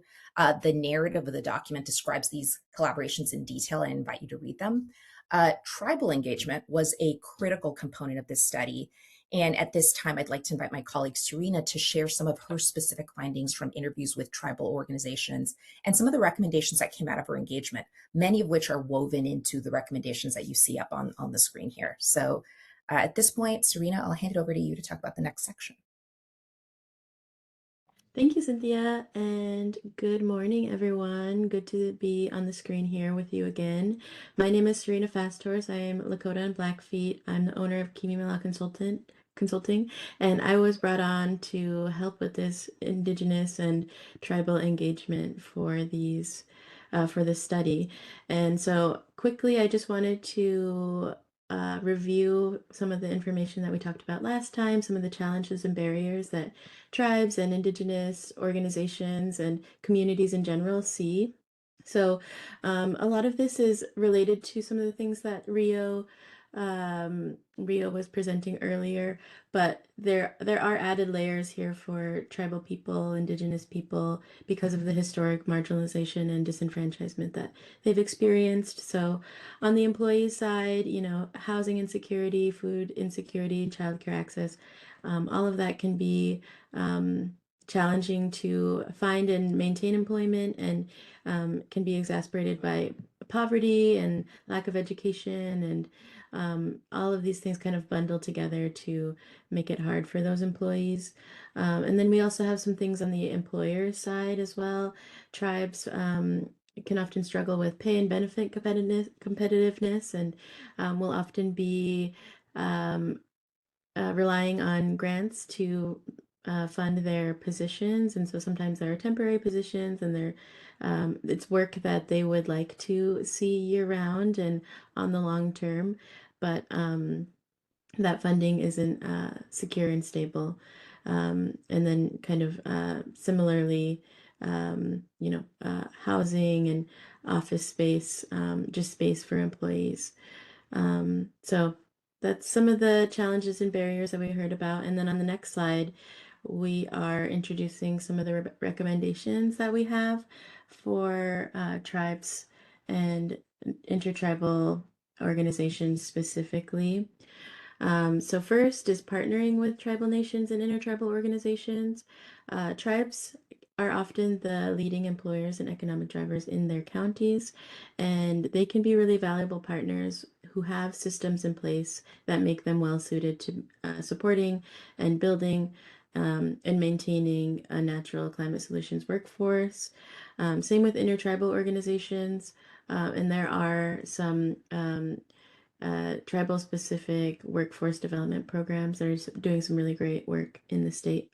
Lomakatsi is one of the folks we talked to, and we have a profile about them. Second is supporting development and growth of local training programs. So promoting more pathways to NCS careers through experiential learning. We heard that there is a lot of lack of training programs that can provide this, hands-on learning and career building opportunity for youth and adults of all ages. And so having those available is really a value. There is an increasing interest by tribal youth to be involved in the healing and well-being of natural and cultural resources, but the pathways aren't always clear. So having those programs are really important. Our third one here is investing in programs that fund tribal-led natural climate solutions. So lots of different things here. Tribal research, specifically to develop natural climate solutions that integrate traditional ecological knowledge with a modern lens for holistic solutions to our modern issues that we're seeing. Kind of updating that really ancient, knowledge that's been built over thousands of years of relationship to place. And so updating that for the issues that we're seeing now. And then, of course, the on-the-ground restoration efforts, supporting tribal workforces to be completing and doing that work on the ground. I have heard from tribes that it's appreciated when state resources are used to complete the on-the-ground work that's influenced by tribal folks, so that tribal lens is integrated into the plans for on the ground, and then a contracted crew will come in. But there is even more interest in tribes being able to build up their own workforces, so that they can have crews who are well steeped in tribal values and practices, and so they can be doing that on the ground. And then tribal higher education, there was a call out about the Oregon Opportunity Grant and how that has supported a lot of tribal youth, especially in gaining higher education. And so keeping that going, and also thinking about other paid education opportunities. There's a fellowship program that is in our recommendations that Cynthia will talk about more. And then finally, prioritizing policies that promote habitat protection and restoration. Lots of suggestions for more cultural burning. Of course, I'm sure lots of you know about the ecological impacts and benefits of cultural burning to the soils and the forests. Restoring waterways. There were some interesting conversations about how, the people and the land have been colonized here in Oregon, and many waterways have been disrupted, and so restoring those can help to bring some holistic wellness to our landscapes.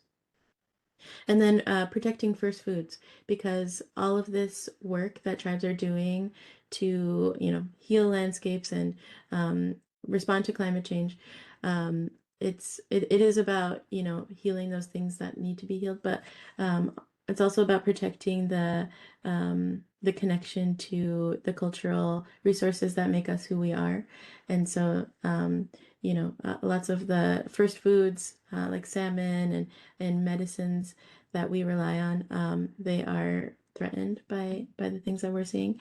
And so protecting first foods is like a very important priority and value for all the folks that I talked to. And with that, I'll go ahead and pass it back to Cynthia.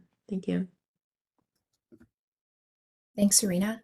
Okay, so let's get into the the recommendation section. For contracting and procurement, one of our primary recommendations was around taking a regional approach to funding and planning for NCS investments and projects. So there's 9 recommendations in this section, but I'll only focus on 2 this morning. So state agencies engaged in NCS are well positioned to convene partners across state, federal, local, and tribal governments to co-plan and co-invest in the workforce needed to deliver successful NCS projects. In speaking to many of you and other folks, we know a lot of that project coordination is happening on the project delivery level, but there's a natural opportunity to more intentionally align long-term workforce strategies. So by leveraging these existing partnerships, state agencies can help build a stronger, more stable workforce and support the long-term growth of NCS workers. State agencies, the state could establish a regional planning framework that aligns funding, permitting, and project timelines across watersheds, counties, and tribal nations. This approach could convene regional partners such as tribes, counties, community-based organizations to identify shared priorities and map high-impact NCS projects and set common standards for contracting, workforce development, and community benefits. We understand that the governor has the existing regional solution structure, which operates across 11 regions aligned with the state's federally designated economic development districts. So leveraging and expanding this existing structure could be a good foundation for doing this work. So that is part of our thinking there. And part of that coordination can really lead to one of our other recommendations, which is around aligning multiple NCS projects into year-round employment contracts. One of the things that we heard from employers was just the challenges associated with seasonality and administering multiple contracts. So bundling projects could really help create economies of scale, create a more reliable pipeline of work for contractors, and support the availability of full-time employment for NCS workers. This recommendation, we think, aligns well with Serena's finding of intentionally partnering with organizations such as tribal nations and intertribal organizations. Next slide. So for recruitment and hiring, there's a total of 5 recommendations in this section. One of our recommendations is around developing model hiring language that allows candidates to qualify for entry-level NCS jobs through equivalent experience rather than a strict credential or degree requirements. Several folks that we spoke with shared that some of the requirements that are common in job postings, like a 4-year degree, may not always be essential to job success. So we understand some employers are increasingly relaxing the extensive job requirements to help widen a candidate pool and help address worker shortages. For example, hiring managers may wish to review where requirements can be relaxed, or if the equivalent of on-the-job experience, maybe an associate's degree or indigenous ways of knowing, can be considered instead. So this could be beneficial for entry-level positions at rural agencies that report having difficulty recruiting candidates and often losing promising candidates to urban districts that may offer higher pay. This flexibility could really help expand access for rural residents, tribal community members, reentry workers, et cetera, others that have gained relevant skills through lived experience, on-the-job learning, iTech, or other types of expertise. Also, we have a recommendation around scaling the use of agreements between accredited conservation programs and full-time jobs in the public sector. So public agencies, the state could explore agreements with programs throughout the state. So graduates of NCS programs, particularly tribal training programs, have reported struggling to get placed in permanent positions post-program.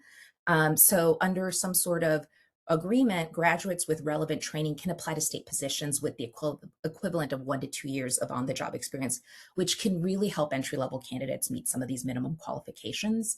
We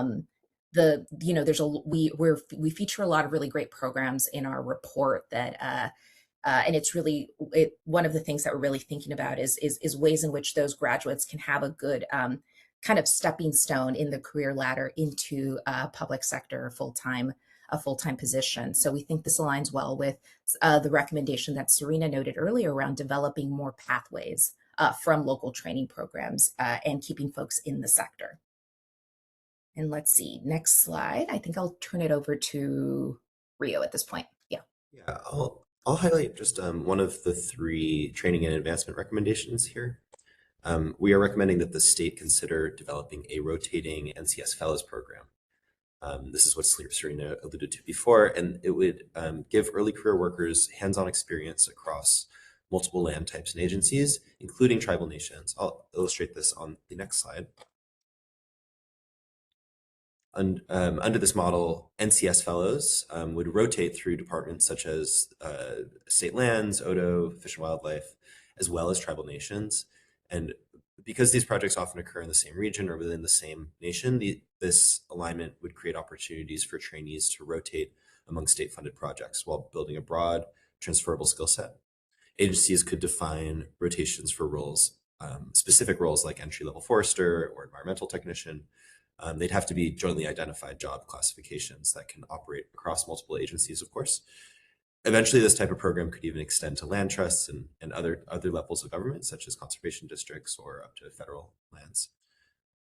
This type of coordinated approach would also, we highlight the tribal perspective here because Indigenous folks recognize the interconnectedness of energy, water, soil, cultural resources, and land stewardship, which are areas that are usually typically siloed within state agencies. And so a cross-agency strategy would honor this holistic framework as well. We can go to the next slide, and I'll bounce it back to Cynthia. Thanks, Rio. So the recommendations in this sector focus on tracking the growth of the NCS workforce over time, continuing to work towards more accurate and comprehensive accounting of NCS industry activities is really critical for attracting and informing future workforce investments. So one of our recommendations here is around tracking NCS specific data on industry composition and occupations. We've talked at length about some of the original work that's been done in order to pick out the occupations that do NCS related work. And not all occupations as they're tracked currently really fit the way that the NCS industry or sector kind of sees itself on the ground. So one of our recommendations here is really lifted from the team's experience in the forestry sector. We understand OED and industry organizations manually identify forestry related firms that fall into NAICS-based industries like transportation that serve other segments of the economy as well. So the state employers, industry associations could partner on a similar effort for NCS related industries and firms. On the occupation side, the state agencies might wish to conduct some more engagement, such as surveys or focus groups, to identify the level of alignment between formal occupation descriptions and the occupations as they're practiced in the field. We think this knowledge could help trainers, educational institutions better align curriculum needs with the evolving needs of the sector. So that is one recommendation of a few others that are detailed in this section here. I believe that is our last slide. Thank you all for your attention, and we are happy to take any questions or comments at this point. Thank you, Cynthia and team. That was a great overview. And again, just like the inventory study, there's a lot more detail in the report, and we were just really able to cover some basics. One quick question that came up for me was the comment that Serena made about tribal governments being one of the bigger employers in some counties. And Andrew, I don't think you broke out tribal segments of occupations. And I wondered if you could tell us where tribal employment is captured, whether it's captured in private or federal or someplace else. And then, it seemed like one improvement we could make in the future if it is to kind of separate that out so we can see it better. Mm-hmm. Yeah, no, that's right. We did not separate those out. And I am not positive, but I believe, well, yes, I'm not sure exactly where that would show up. It would be in the data, and that's, yes, I could recommend. Maybe you could follow up with us and clarify that. Thank you. Then I just want to note 2 comments in the chat, and then we'll open it up. Bettina also mentioned the barrier of access to capital, because a lot of NCS and restoration activity requires expensive equipment. And so in particular for somebody who might want to be getting in, developing a new contracting business, that could be a big barrier. And then Troy Abercrombie from the Oregon Department of Agriculture shared some experience that the department had, working with 5 different tribes through the Natural Climate Solutions Fund that was granted through House Bill 3409. So I just encourage people to take a look at that and some of the ways that they tried to make that simpler and more accessible to tribes. Any questions from commissioners? Other commissioners?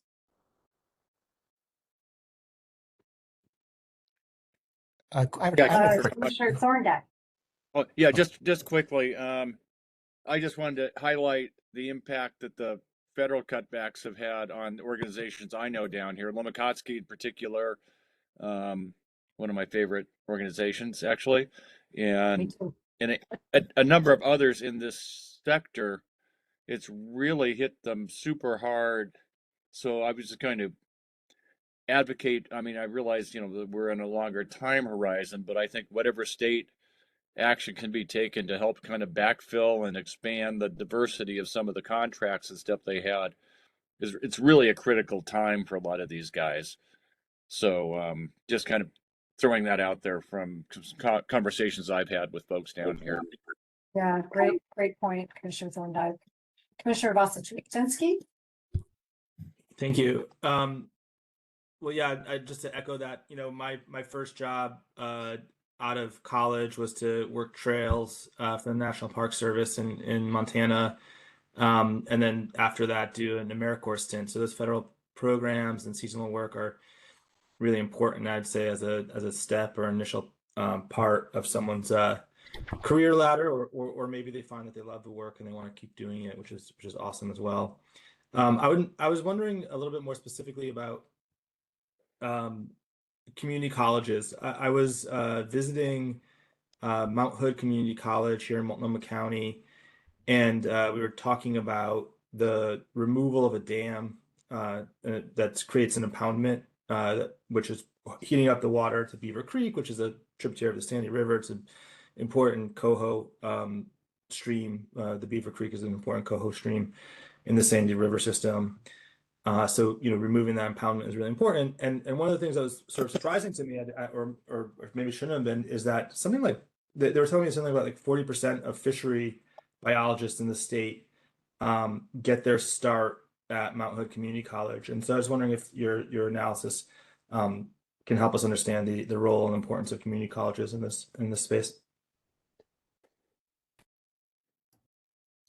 I think that's a really important point. I think one of the things that we uncovered just through our interviews was just the importance of kind of short-term credentialing and some of those kind of time limited offerings that community colleges can provide that could be really important for folks that are getting into the industry and wishing to access higher paid, more technical occupations is really important.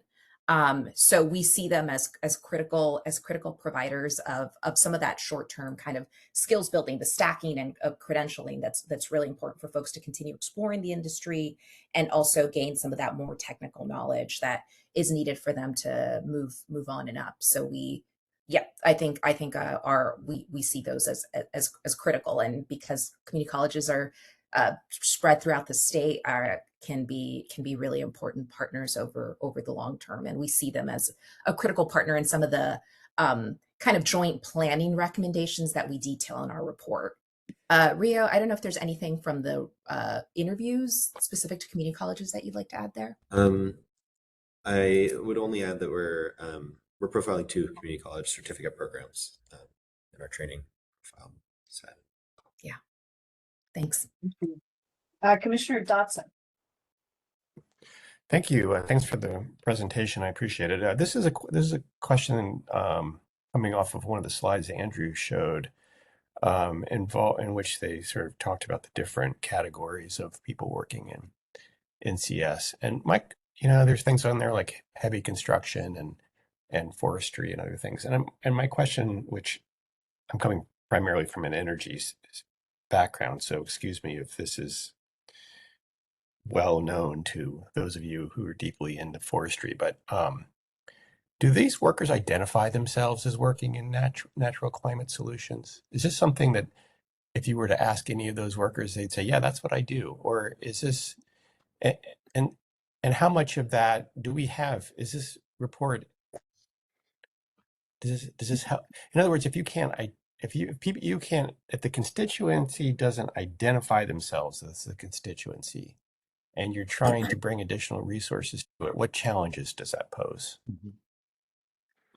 So I'll start, and I imagine Cynthia or Rio may have some things to add. In terms of the data, I think this is an excellent point. We go into a little more detail in the report, but we can't identify exactly what people are doing. So you see the logging sector there. That's really the entire logging sector, and parts of it are certainly implementing NCS, others clearly aren't. Some are more interested than others, but so we categorize it sort of as potential NCS, and that is a major limitation, I think, related to the recommendations Cynthia was talking about.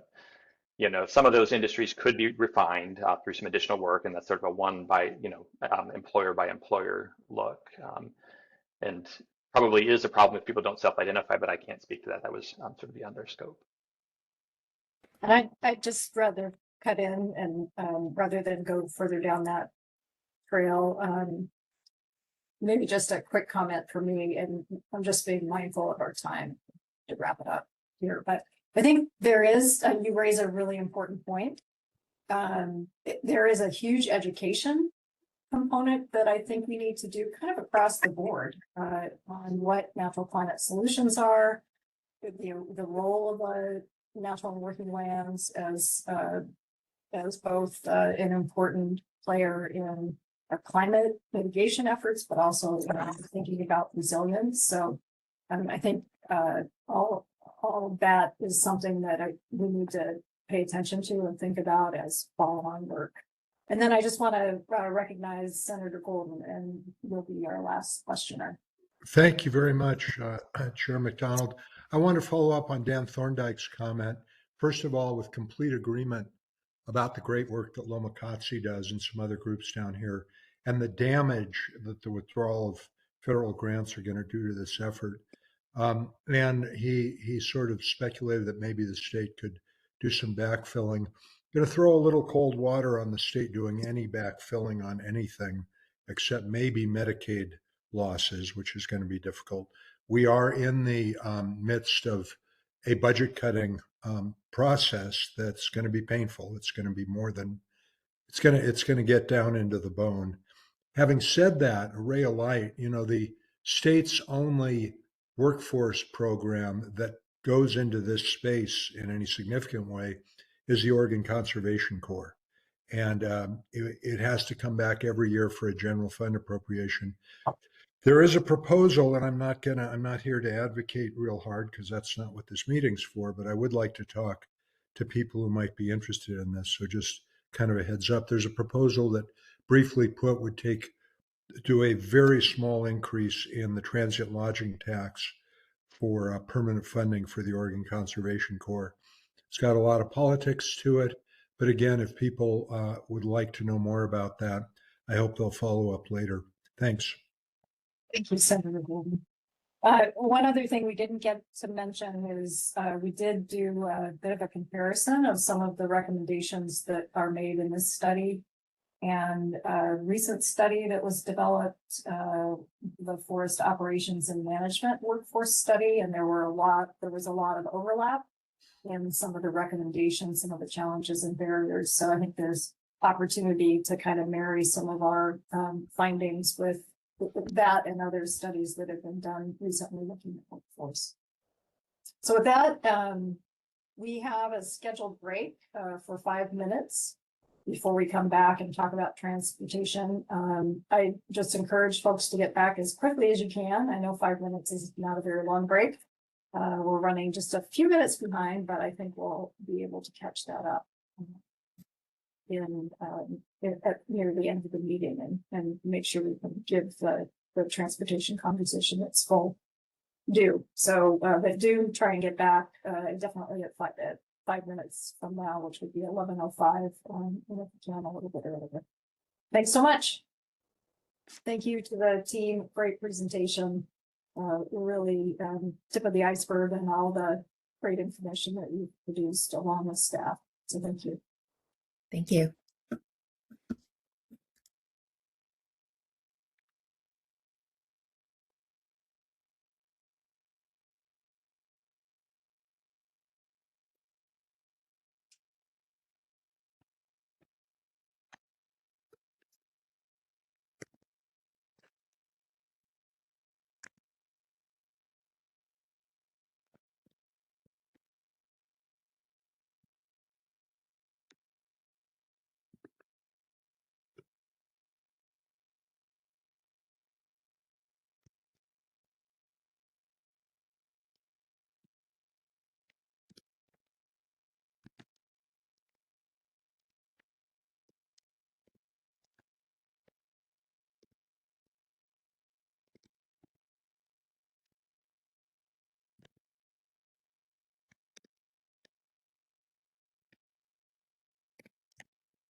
Please come up, if you could join back in with your video so we and take stock of how many people are back.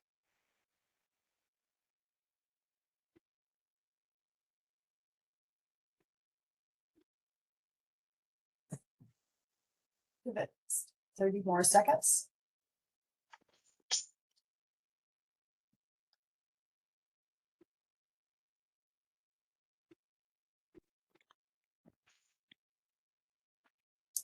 Okay, we'll go ahead and kick off our next agenda item, which I'm excited to hear from Susan Pfeifman and Tara Widener from Oregon Department of Transportation. And they're going to be talking to us specifically about emissions tracking from transportation and kind of the climate programs and funding that the department has to try and reduce emissions and accelerate climate action.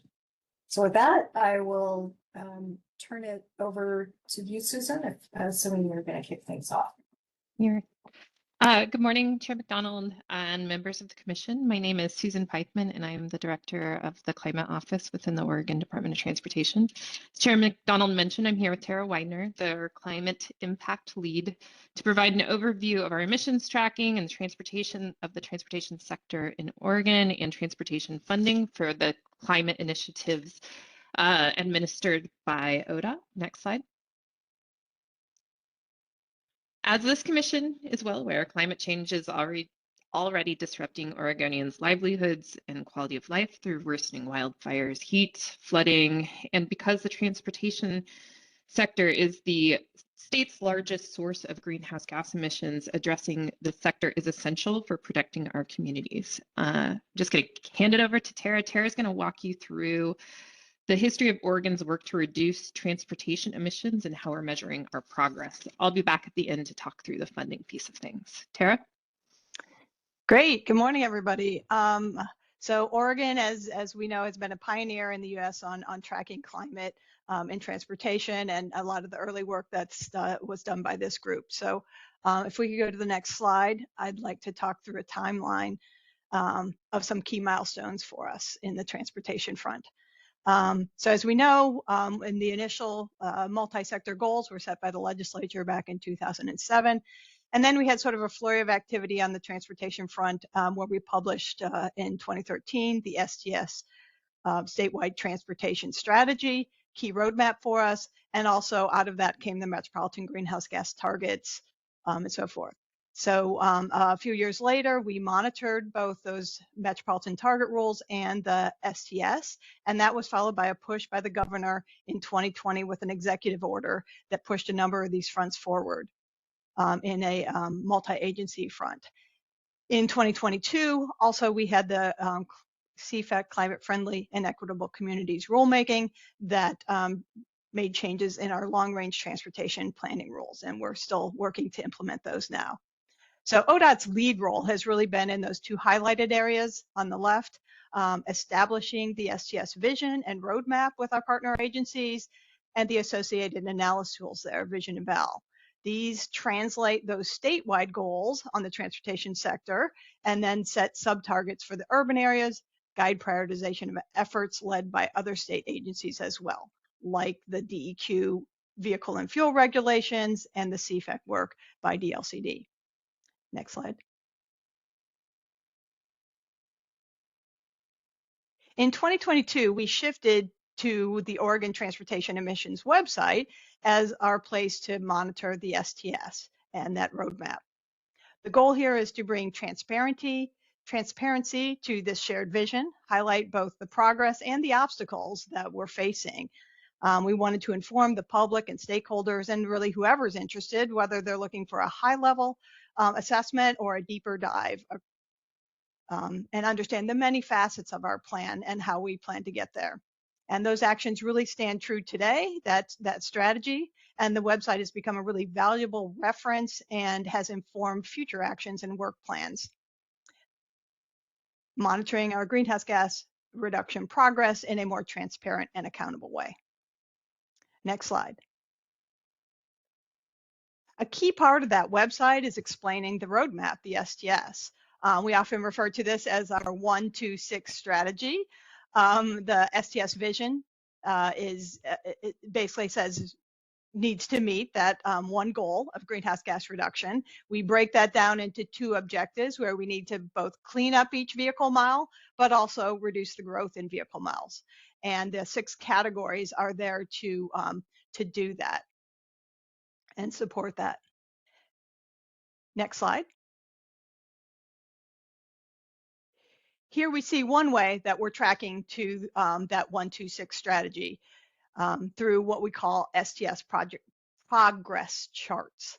The STS vision set in a while back was really a 2-year stakeholder process, and that is embodied in these charts as the gold line.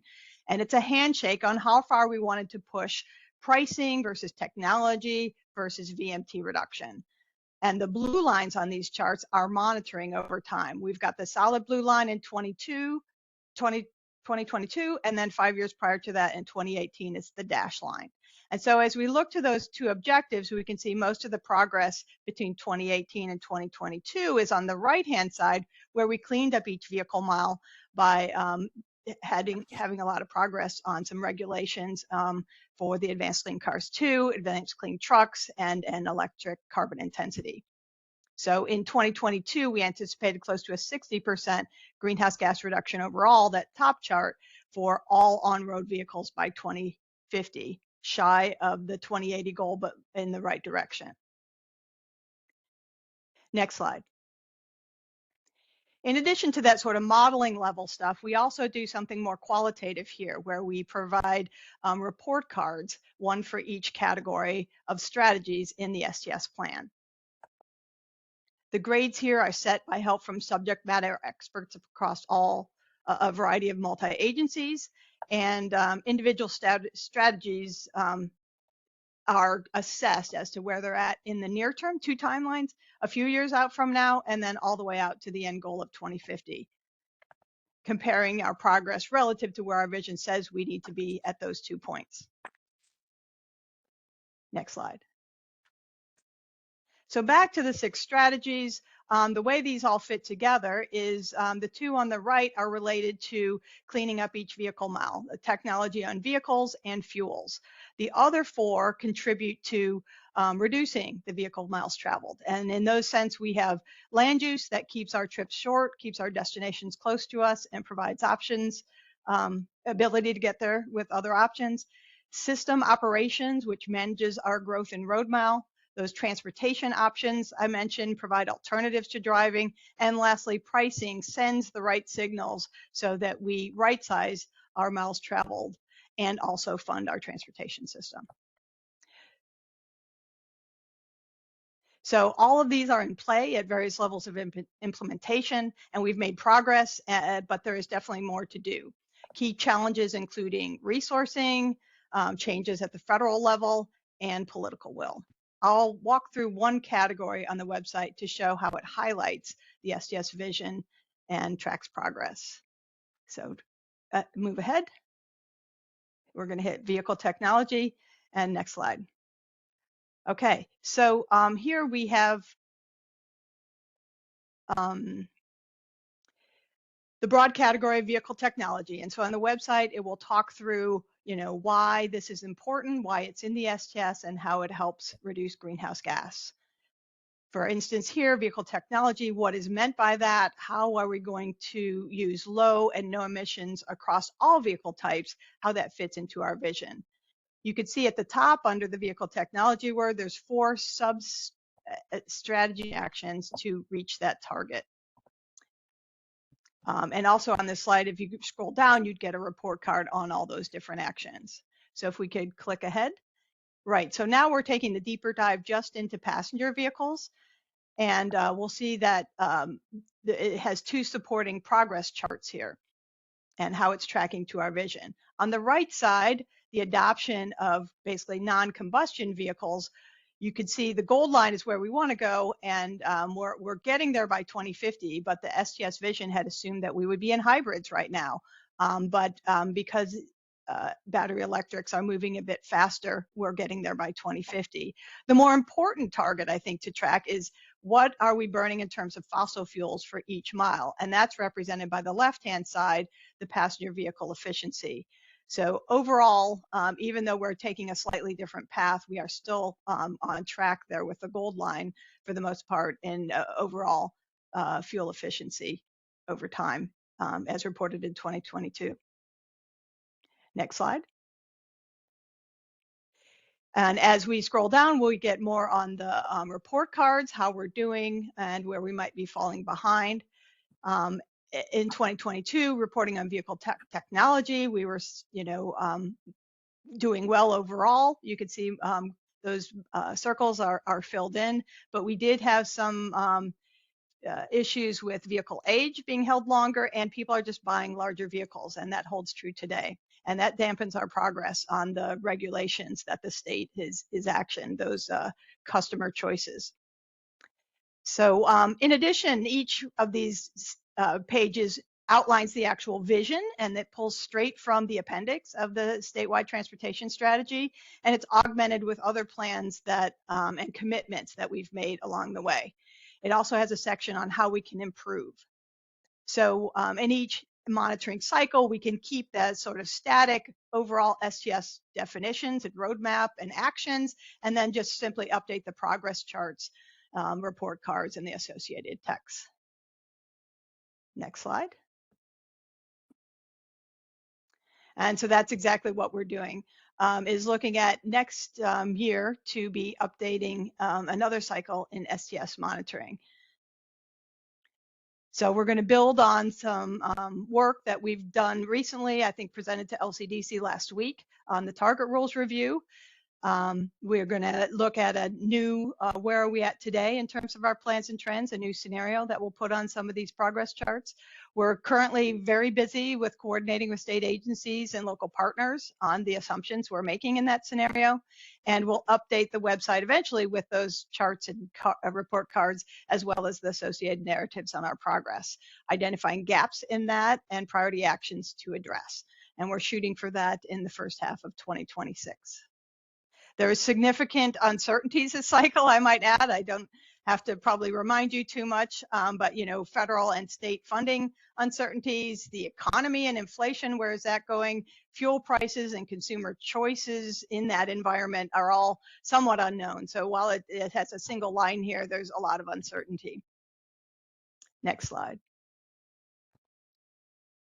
So just to give a little precursor on some of those things, here's a couple, I'll go through a couple slides on some key actions. Some things we keep on our state of the system dashboard website, and that's an ODOT product. And so in this case, I'm pulling the mobility page. We're tracking vehicle miles traveled, which is the top line, and vehicle miles traveled per capita, which is the lower line. So we can see that, as we are getting more people, we're generally getting more travel. That top line is increasing. But if we can reduce the per capita vehicle miles traveled, the lower line, which seems to be trending there, that allows us to dampen that growth. And so as the line is trending down, it's suggesting that people are taking shorter trips or fewer trips and using active modes. Next slide. The recent target rule report also has some information. In this case, pulling a couple charts from there. So one of the most direct measures of transportation greenhouse gas is fuel sales.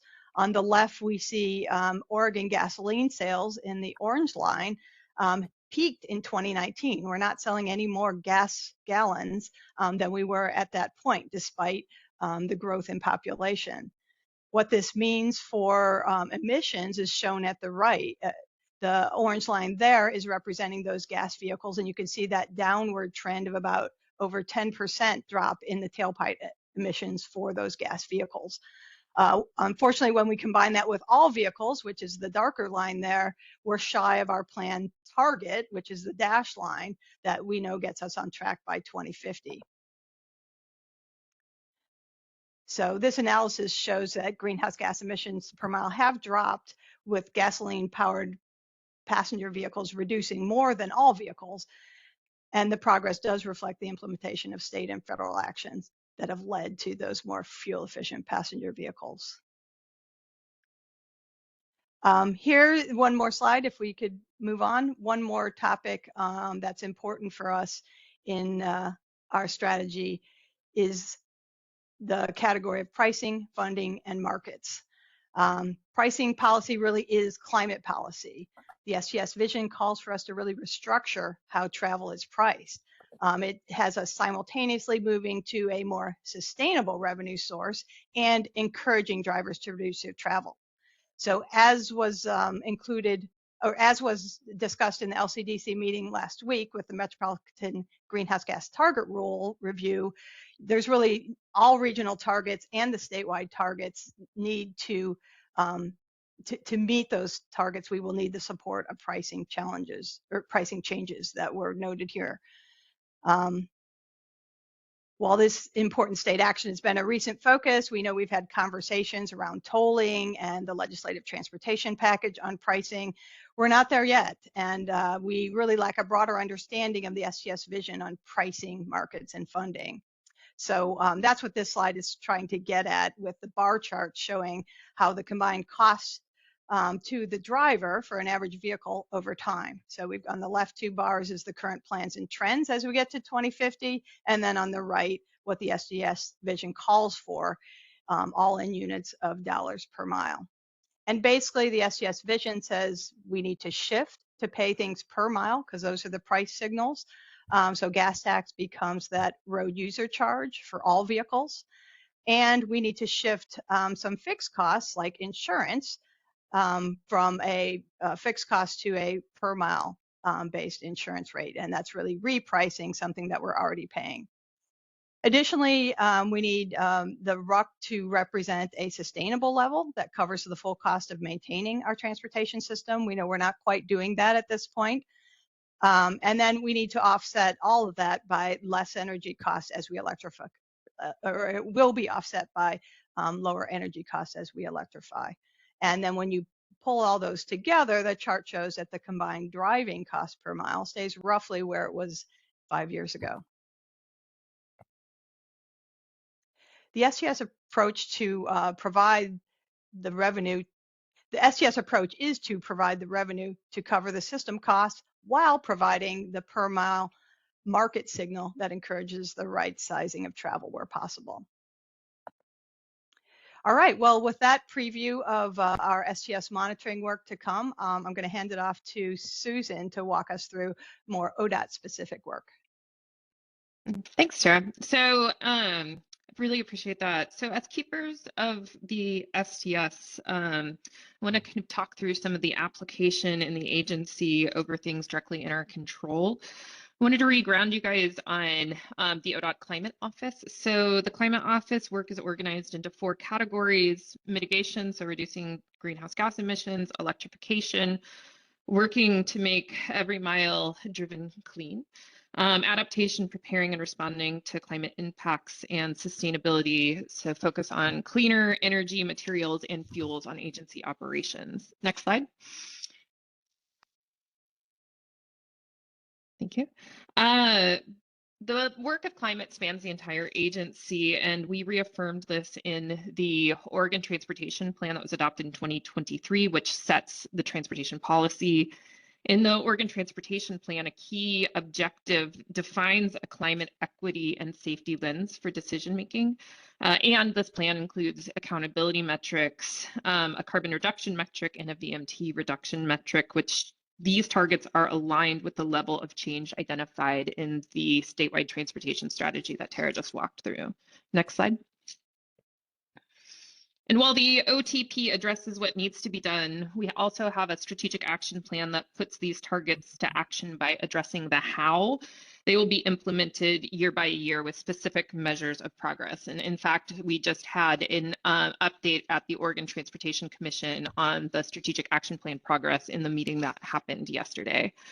Next slide. So we additionally have Executive Order 2004 from Governor Brown directing ODOT to consider greenhouse gas reduction in our STIP. That's our statewide transportation improvement plan, or our investment portfolio, or in layman's terms, our list of projects. In response, we developed a climate lens to assess how investment decisions align with our climate priorities at key points in the STIP development. The climate lens help identify projects to support climate goals and flag those that may conflict with them. Next slide, please. When we talk about a climate lens, that sounds pretty abstract. So we break it down this way. We do the why, we align our investments with our state climate policy.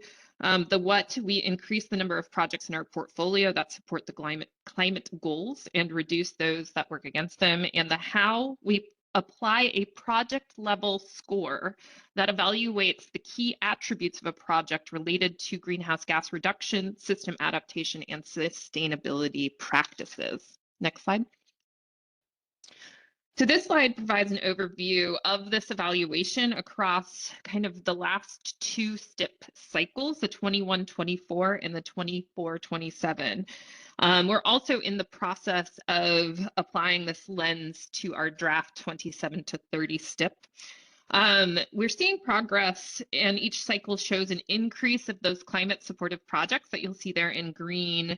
And equally important, something I like to really see is the reduction in the number of projects that challenge or conflict with our climate goals. You'll notice a heck of a lot of gray in there, and we're associating the gray over the last two climate cycles with kind of a climate neutral project, because we were evaluating these two STIP cycles just on the emissions reductions, the mitigation effort, and not including kind of our sustainability practices or our adaptation work. We've included those pieces in our 27-30 portfolio review to help demonstrate kind of how we're working to address future system needs from adaptation and integrating low carbon material practices in our construction projects. Next slide. Ooh, can you roll through this? See if there's animation on this one. How fun. Okay, let's just get it all up there. I'm borrowing a slide here. So it's a fancier PowerPoint work than I can do. So we have developed as I mentioned, kind of a process for that climate lens over the current STIP cycle and the previous two. However, the agency is undertaking a major initiative at the moment to transition to kind of a 10-year rolling investment strategy. And we're at this key transition point right now. So historically, the STIP has been a 3-year program, which limits our ability to take kind of a long-term holistic view of the system needs.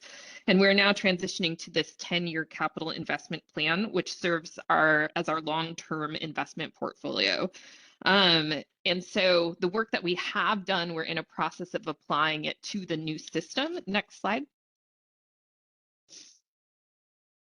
So as we shift to this 10-year capital investment plan, we're working to adapt this climate lens to kind of new decision points across this broader portfolio. The CIP, as you can see here, has multiple goal areas, including a climate goal priority area. But many of the project goal areas have maybe kind of in a primary benefit toward that goal, but have a significant like co-benefit in another area. I'll use the example of safety and accessibility are two kind of goal areas in here, but they deliver strong climate benefits. So for example, if people don't feel safe crossing a street to reach a bus stop, they are far less likely to choose transit. And so climate being a key co-benefit opposed to just, an example in this sustainability and climate category being something like electric vehicle infrastructure, projects that support electric vehicle infrastructure. Next slide. So that being kind of the portfolio look of the agency funding and kind of how we're applying a climate lens to those funds, I'd like to kind of dive in really briefly on a couple of specific program areas and the funding associated with them. So in terms of adaptation and resilience, this is preparing the system, reduces kind of our future costs, limits disruptions, and keep people and goods moving. I will say, coming into this role, like I have 20 years experience working on walking, biking, and transit initiatives, and learning and understanding the impact and importance of adaptation work has really hit home, and understanding the benefit, the cost benefit analysis of preparing the system is so important. So we're investing in resilience today helps avoid those larger, more expensive repairs or service disruptions in the future, and ensure a safer and more reliable transportation network. And it's absolutely critical from an economic standpoint for the state. Next slide. Funding for implementation is essential in the Infrastructure Investment and Jobs Act. That is the federal transportation bill. There was nearly $94 million of formula funds for their formula funds, of which Oregon received $94 million to mitigate the risk of recurring damage of future repair costs and extreme weather events. So this is money that is essentially to plus up our existing projects to ensure that they are resilient for the future. Next slide. On sustainability, this is our effort to reduce our own agency GHG emissions. Key strategies include access to cleaner fuels, using low carbon construction materials, and electrifying the agency fleet. Next slide. And there we are the recipients of some grant funding from the Inflation Reduction Act of nearly $30 million for the implementation efforts to transition kind of our agency design and practices to support low carbon materials. Next slide.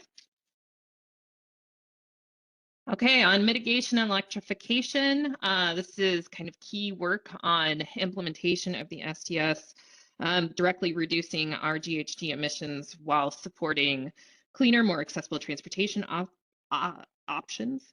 Next slide. An example of funding that we specific and targeted funding from the federal government for this is the carbon reduction program. So that's $82 million over the next 5 years, which is a really helpful add onto the agency investment portfolio for types of projects that are signal coordination, EV charging, micromobility, transit, and van pools. These are explicit, like very clearly linked to actions within the STS. Next slide. And we have significant funding from IIJA for charging infrastructure across the state. So a couple of key programs you may have heard of: the National Electric Vehicle Infrastructure Program.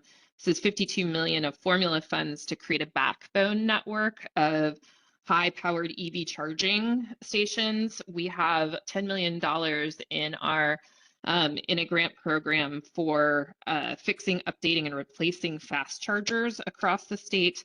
We also have money for grant funds for a medium and heavy duty and hydrogen refueling station. And then last but not least, my favorite program, the CCR there down at the bottom.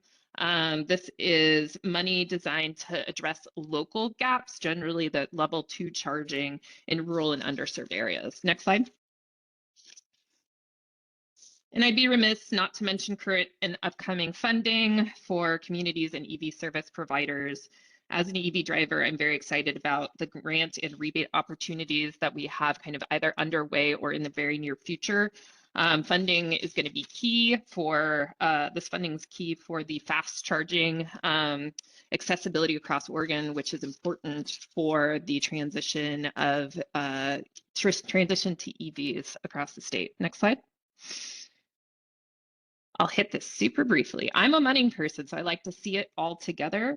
IIJA and IRA provided significant new resources, enabling major investments in EV infrastructure resilience and greenhouse gas reduction. We're doing our best to efficiently and effectively deploy these funds for maximal impact. However, as you guys are acutely aware, there's considerable uncertainty in the future of federal funding. for targeted climate initiatives beyond what this kind of tranche of funds from the Infrastructure Investment and Jobs Act, especially around the resiliency and EV charging work. Next slide. And finally, some resources on how we communicate our climate work and emissions tracking. We are working actively to reduce transportation emissions, but achieving meaningful progress will require coordinated action, sustained funding, and a commitment to taking on difficult and necessary challenges. Really appreciate the opportunity to talk with you guys today. Chair McDonald, I was really trying to hit that 30 minutes on the dot. We did it. I know that you wanted to save some time for questions, dialogue, whatever. Next slide. All right, what can we? Thank you. Thank you, Susan and Tara. How could we be of service? Yes. It's a great overview. But just a quick question on the second to last slide before the questions. Are all, you referenced that there's uncertainty going forward, but at least at this point in time, all of those federal grants are in place and yes, they haven't been pulled back. So not to get too in the weeds, but transportation funding from the federal government, from Federal Highways Administration, we do like an agreement and then we obligate in phases.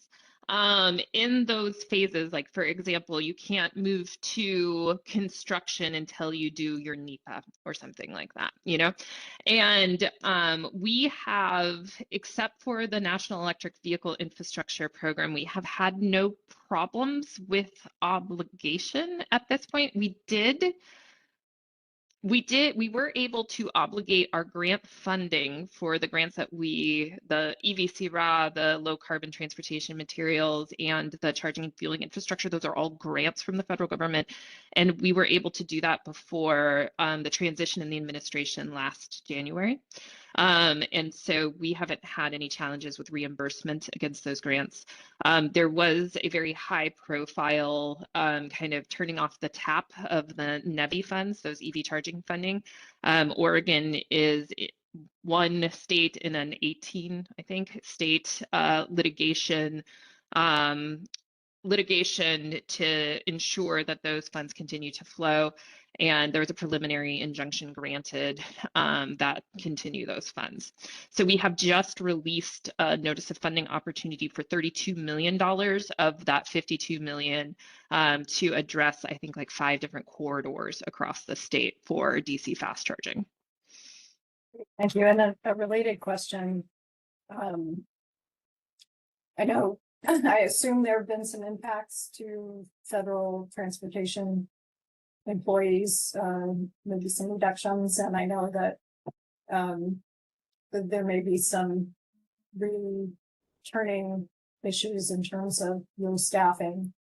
Do you see challenges on either of the kind of state or federal employee base that could impact some of these projects? Yeah, that's a great question. As I mentioned, I use the word effectively and efficiently administer for my team because I know how much of kind of an eye is on these funds and how critical it is for us to be successful in the delivery. There are challenges. They're not insignificant challenges with the administration of the funds from the federal government. However, we have been very fortunate to have continued communication with our region FHWA office and have a great relationship there. So we have been very fortunate thus far. And then one final thing, and then I'll give the floor to Commissioner Lim. Will you be able to stay with us after a little bit longer into the noon hour? We had some written public comments specific to transportation, and I think we'll be getting some oral public comments on the same topic. So would love to have you either, if you can stay, to be able to respond as you'd like to some of those comments. That sounds great. I plan on being here till 12:30. we haven't talked about it, but if you could stick around till 12:30 unless you've got a critical conflict. Will do. Thank Okay. you. Commissioner Lem. You know, it actually occurs to me, Chair McDonald, if there are questions about transportation, I could defer to after the public questions. I don't know if that would make any sense, just to be able to use Tara and Yeah. Susan's time. No, I think if it is okay for you guys to stay, then I think I'd like to start with the commissioner discussion.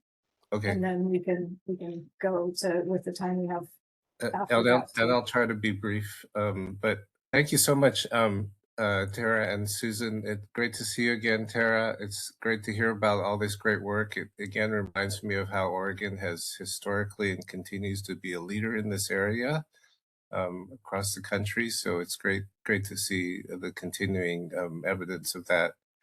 I think I just have two questions. Maybe I'll do what I hope is sort of the shorter question first.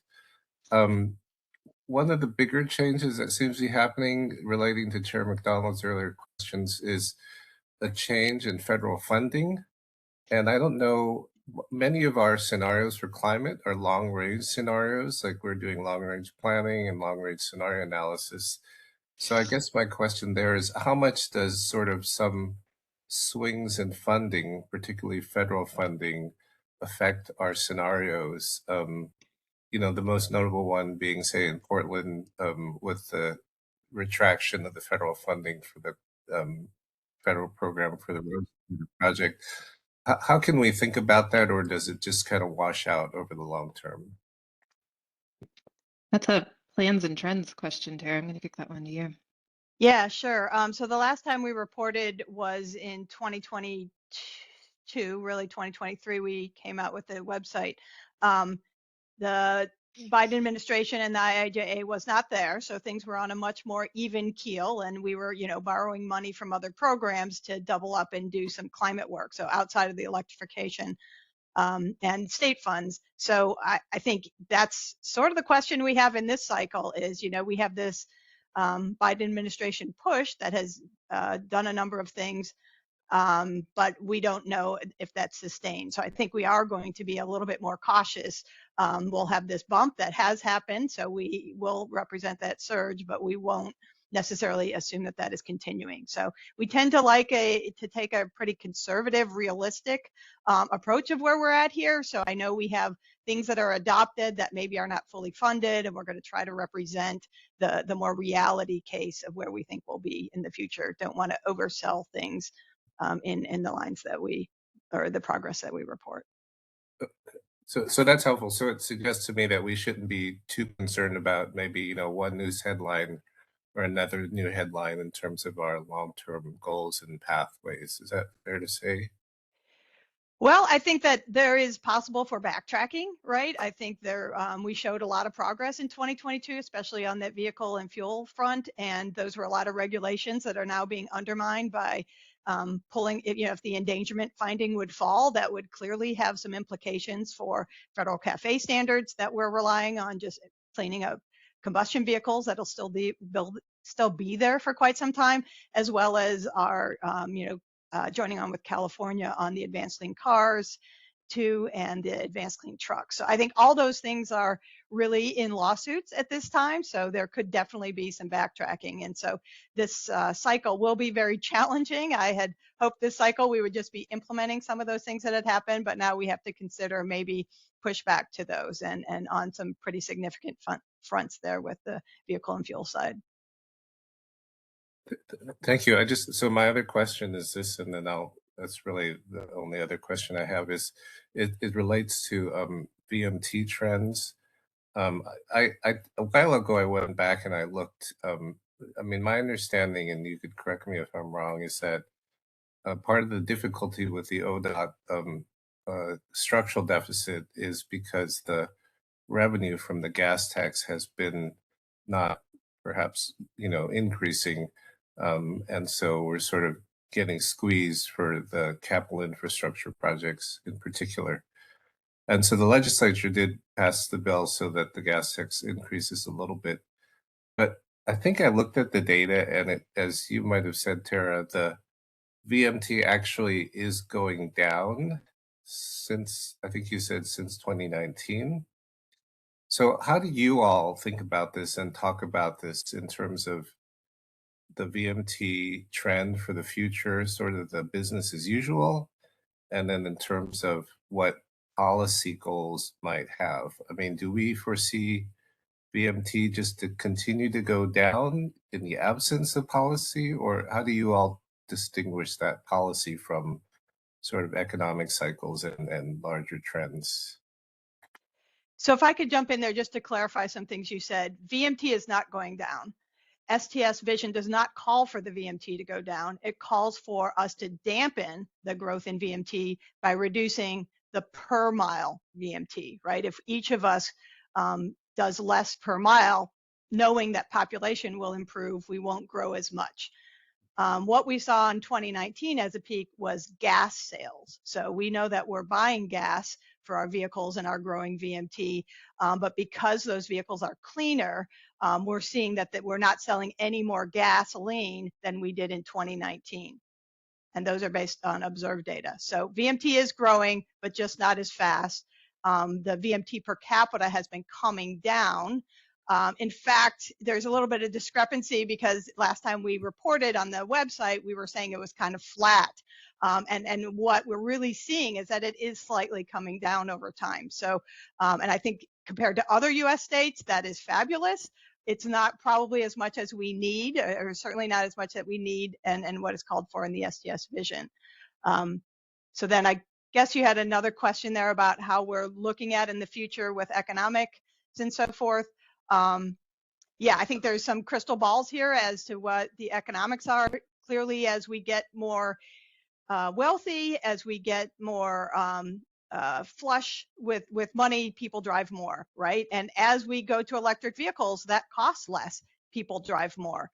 So those are things that we need to watch, and we're going to look in our crystal ball as to what the forecasts are for those things. But, you know, it's really hard to guess those economic cycles. Thank you, Tara. That's a really great explanation. I'm just going to hit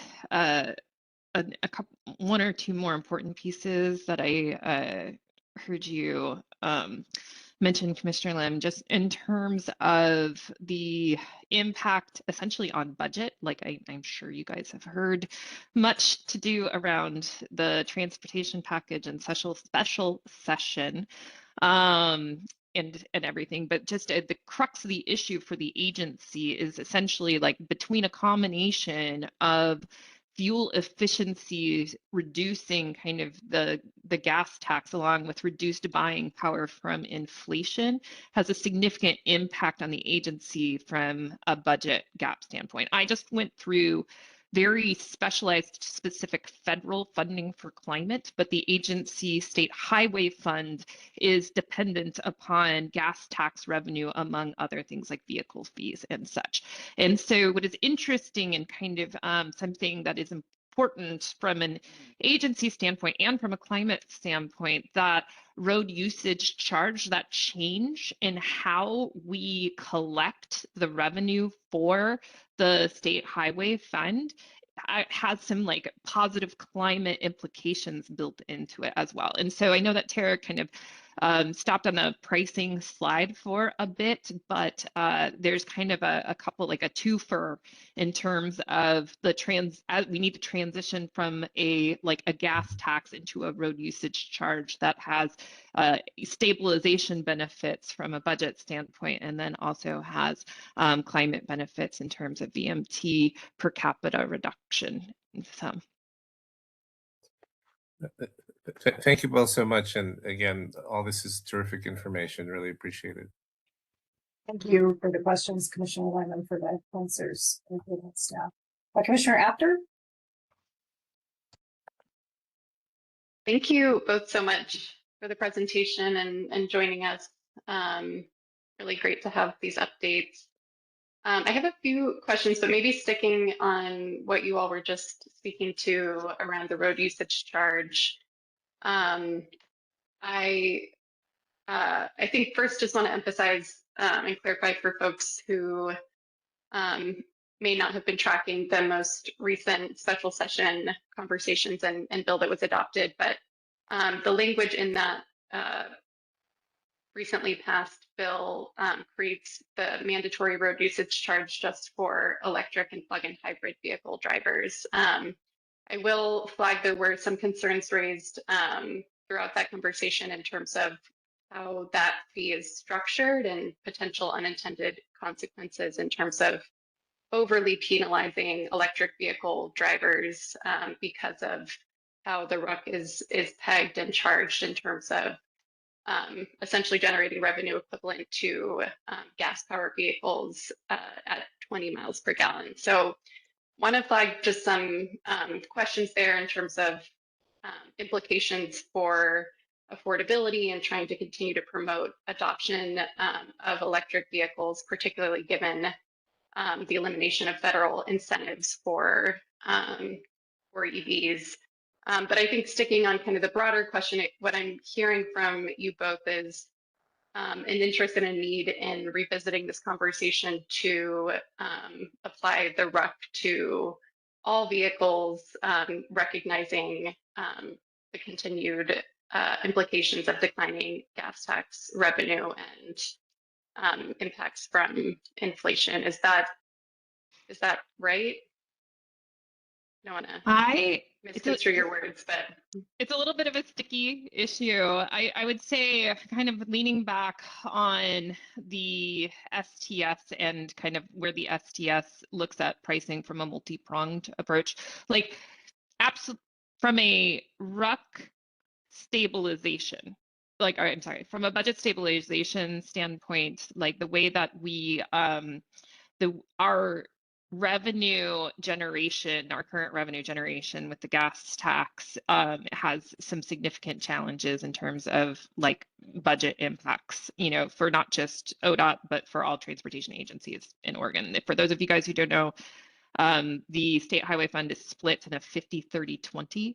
So 50% to ODOT, 30% to counties, and 20% to cities.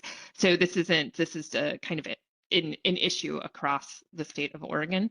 From an STS kind of pricing policy as climate policy piece of things, the road usage charge, I should clarify, is kind of one component of that. Tara, if you'd flip back to that slide. Oh, you don't have control over the slides. Let's continue. I think it's 2 more slides ahead would be the pricing slide. Is that what you're looking for? Yes, there.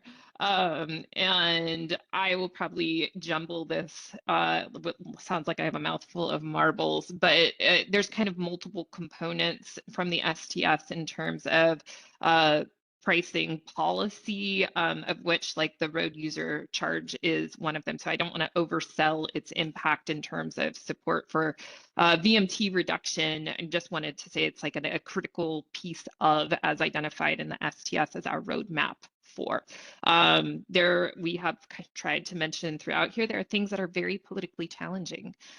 This and revenue generation taxation is absolutely one of them. But it is important from a climate policy standpoint. The only thing I would add is, you know, there are significant savings from an EV in terms of energy standpoint, and that's kind of what we see in this chart as that solid blue on the bottom shrinks. So when you look at the whole cost of travel, there is a savings from EV. We are the second in the nation after Hawaii of having a mandated road user charge. So, you know, we were the first with the gas tax and we're pioneering here, and there's sort of a bleeding edge there, right, of getting this right and not facing people with, you know, big annual fees on this. So as we move to the road user charge, I think we're going to get this per mile, and it's going to be more like the gas tax and not have to be these upfront high registration fees. So I think we're in some of the pains of moving to a new system that the whole US needs to move towards, and get the EVs to pay something there, right? Because they're not paying any gas tax. So we're bringing them to parity. It might feel like a penalization because they're also charged with like leading it forward with the new program. That's, you know, just sort of a challenge to get us to a new system there. But I don't think they're being penalized, but I think there was some sentiment that they should be incentivized, as you were noting, because of the federal drop of those, the incentives that were there. So understand those issues, and that's why it's a little bit thorny, but you know, I think we're going in the right direction here.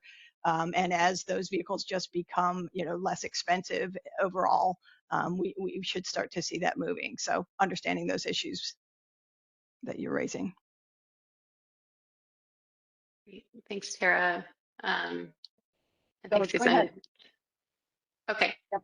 Did you have another question? If that's okay, I don't know if are there other hands up? We do have a couple of other people, but I think we've got a little more time. So we could- Okay. Well, I will just round out. I think totally agree on the need for parity and ensuring that EV drivers and all drivers are paying their fair share for road maintenance. I just want to flag the concern is specific to how the current RUC is structured and whether that actually achieves parity. But the broader question that I had was picking up on, the update that Chair McDonald shared at the top of the meeting, and I know we'll have further conversation on, but related to the governor's most recent executive order, EO 2529. And want to acknowledge this is not even a month old, but very interested to know how ODOT is thinking about implementing and responding to the EO's directives, specifically around implementing the state energy strategies, pathways, and just your all's current best thinking in terms of how ODOT plans to, update the STS or other activities to reflect the EO, as well as changing federal conditions and what's already been raised in terms of the need to accelerate VMT reduction, electrification, decarbonization, all of the above. Commissioner After, I like how you're like all of it. Yes. Okay. So there is a slide on here that says kind of 2026 STS monitoring update, and I think this is something to kind of put a finer point on, and it ties in with the executive order and like the energy strategy. So ODOT clearly is not. Ooh, can we get to that About slide? 4 slides back, I think. Thank you. So obviously, ODOT is not one more down. One more. Nope, the other way. There, we go. perfect. Thank you. So the STS was, okay, I'll just start by saying STS was published in 2013 with a specific roadmap of actions. So those actions are big and lofty and tough. And shockingly, we've not achieved them all. We still stand behind the fact that the actions themselves stand, but we understand the need for kind of the freshness and focus of the STS over kind of a targeted time frame. So one of the key pieces that we're doing in our monitoring is doing our modeling, kind of recognizing that there is a whole heck of a lot of uncertainty going into our modeling, but being able to articulate as best we can some clear and explicit actions over a defined time frame that will help us kind of get back on track where we need to get back on track. The alignment of those actions is critical to be kind of in lockstep on some of the energy strategy work and the executive order as well. So while ODOT is kind of, our breadth of work on kind of transportation actions, it is work that is also informed by, and we work really closely through our Every Mile Counts partnership with DLCD, with ODO, and with DEQ. So will be a very important conversation moving forward. And for those of you who have not kind of dug into the recommended actions from the energy strategy, I wholly encourage you to do so. They're fantastic. So would like to put a push there as well. Yeah, we got a great presentation at our last meeting, but lots to consider in that strategy. So looking at it several times is is worth it, because there's a lot there as well. I have 2 people on deck. Commissioner Bosentinsky, did you want to make another point to what you put in the chat? Thank you, Commissioner McDonald. I just wanted a quick question, or Chair McDonald, a quick question about, future considerations around the RUC. I know with the the sort of logic of the gas tax is that, you know, the bigger the vehicle, the more gas it's going to use. And so kind of like the impact of the vehicle in terms of weight and size is roughly proportional to the amount of gas tax they're paying. As you think about the RUC, I'm wondering how you're considering vehicle size, because we see vehicle bloat as a major issue in terms of safety, but we also know that heavier vehicles have more of an impact in a variety of ways on the actual infrastructure as well, which is, you know, part of the structure of the truck taxing system currently, but not really applied to passenger vehicles. So how are you thinking about that going forward? Great questions. So, yes, there is essentially a de facto carbon tax built into the gas tax, you know, through the fact that it's, you know, size, all of the components that are on fuel efficiency. So less efficient vehicles, bigger vehicles, there's kind of a carbon tax built into that. The setting of rates of the gas tax, of weight mile tax for medium and heavy duty, that is of the jurisdiction of the legislature, so we respond to. However, we do work closely with our Office of Innovation, which is Innovative Finance, which is charged with the development of a road usage charge. And so we have understanding that I administer programs or oversee the administration of programs, and recognize how you develop a program is important for kind of opening doors or closing doors for kind of future work. And so we have talked to them about kind of the with a RUC, how to make it flexible for additional policy objectives or costs to come into play into a road usage charge. But again, those additional policies or costs are provided to us, defined through the legislature. And if I could just add, I think this is in our sights, because the SDS vision does call for that some of these costs be set at rates that incentivize less social costs from driving. So I think right now we're tasked to really just get a program up and moving, but I think long term, that is the idea. There's not a lot of examples out there in the US. You're seeing more at a metropolitan level where there's like parking restrictions, so bigger cars are charged more for registration. And you know, we're definitely seeing some of those safety concerns. So, you know, to the extent that we're like in that sort of leading group of trying to do that, I think we'd like to do that. We're watching those things. Keep the pressure on to ask us. Thank you. And then Alan, would you like to weigh in with your question? Sure. Jen, could you go to the next slide? I had a question on this particular slide. I think it's might be part of the confusion around VMT. Could you explain the two light blue and dark blue graphs and what they mean? Sure. The top line is total VMT. So this is all vehicles driving on the roads. The bottom line, we divide it by the population. So because the population is growing, VMT is growing with it, but every person, that is the average of every person in the state, is driving less on average. Right, and the solid lines are the trend lines for those graphs. Correct, right. They're just, you know, the best fit of a linear line within there. The VMT rule is about total VMT, not per capita, correct?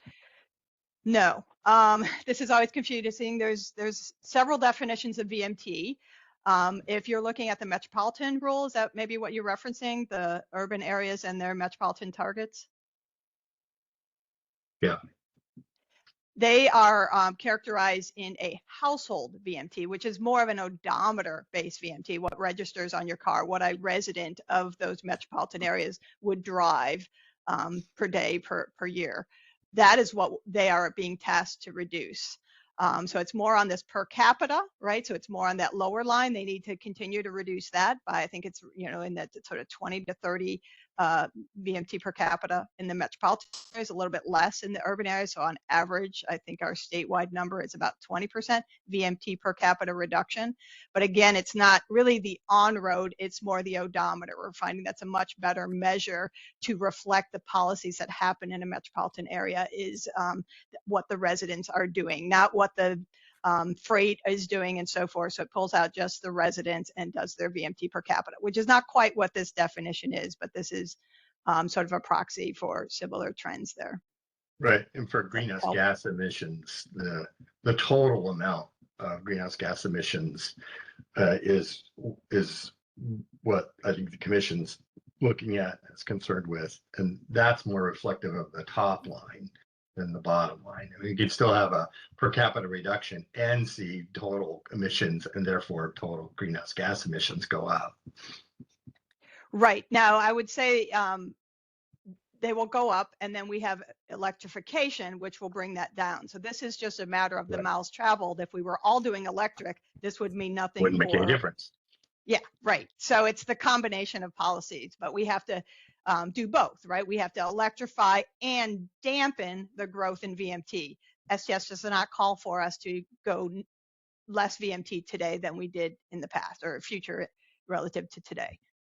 Yeah, and just to connect the dots for commissioners a little bit more, in the TIGR analysis, when you add in the CPP and the HB 2021, CPP reduces the greenhouse gas intensity of fuels, and HB 2021 reduces the greenhouse gas emissions from electricity.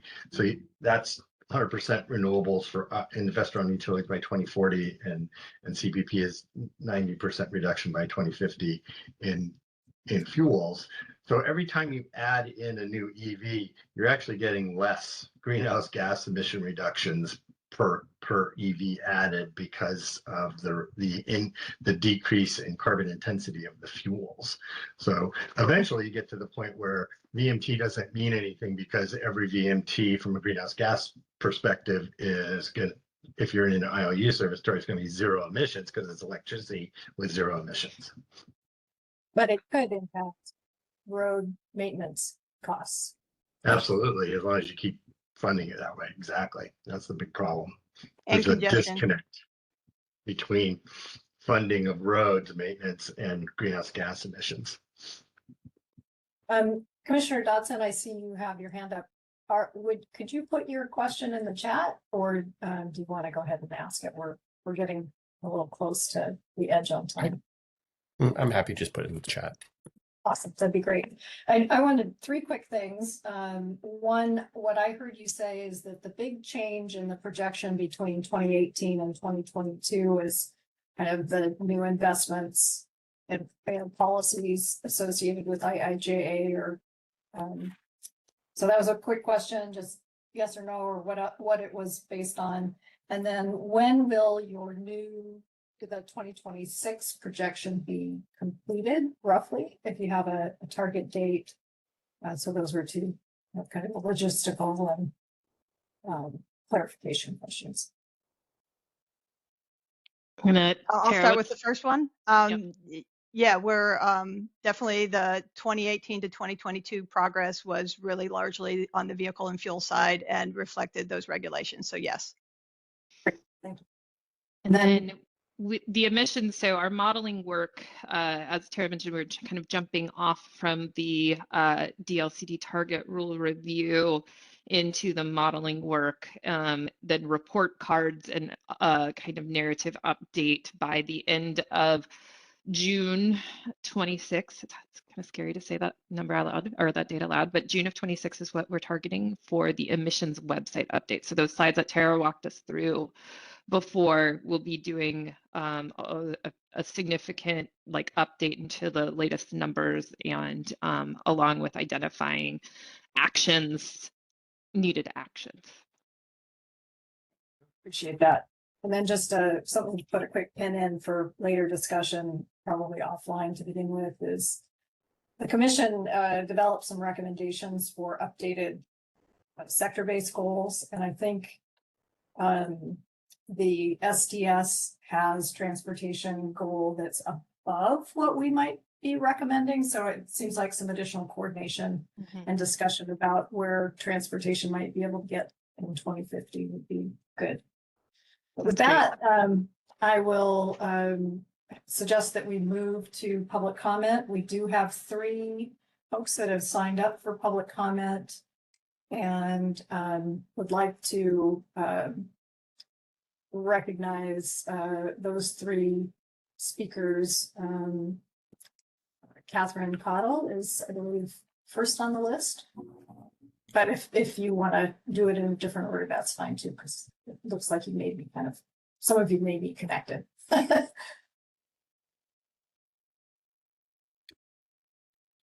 And Jen, can you help Catherine? Chair McDonald, there were actually 5 folks who were signed up for public comment. Okay. There are 3 people who are on the phone, so if Catherine can speak up, I will unmute the phone lines and see if she's here. And if you could limit yourself to between 2 and 3 minutes, that'd be great. And thank you to those who provided written comments. They were very helpful. Okay, the phone lines share have been those. unmuted, so if Catherine Cottle is on the line, she can speak up. Catherine? We could go to Joe Portwright and then come back to Catherine.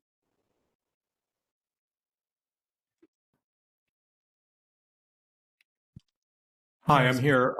I would like to share my screen if that's possible. I don't know if it's possible. No, could you it's just- not possible. Yeah, why don't you just speak to your points? Well, I'll just say that puts me at an enormous disadvantage because I have graphic and statistical information I've sent as PDF to your staff. But I was hoping that I would at least be able to show you this. I can summarize it, but frankly, it's not fair. I think it's just a matter of the technology and the fact that you're not a panelist. I mean, this is, my I'm sorry, I assumed that in this age, this was a trivial undertaking and that you were sharing other folks' stuff. In any It's event, also a security issue. let me just quickly summarize. First of all, I'm going to focus on transportation and greenhouse gases. We are utterly failing to achieve our objectives in transportation. Transportation greenhouse gases are increasing. They are not decreasing. What ODOT has presented to you is modeled estimates of what they hope would happen.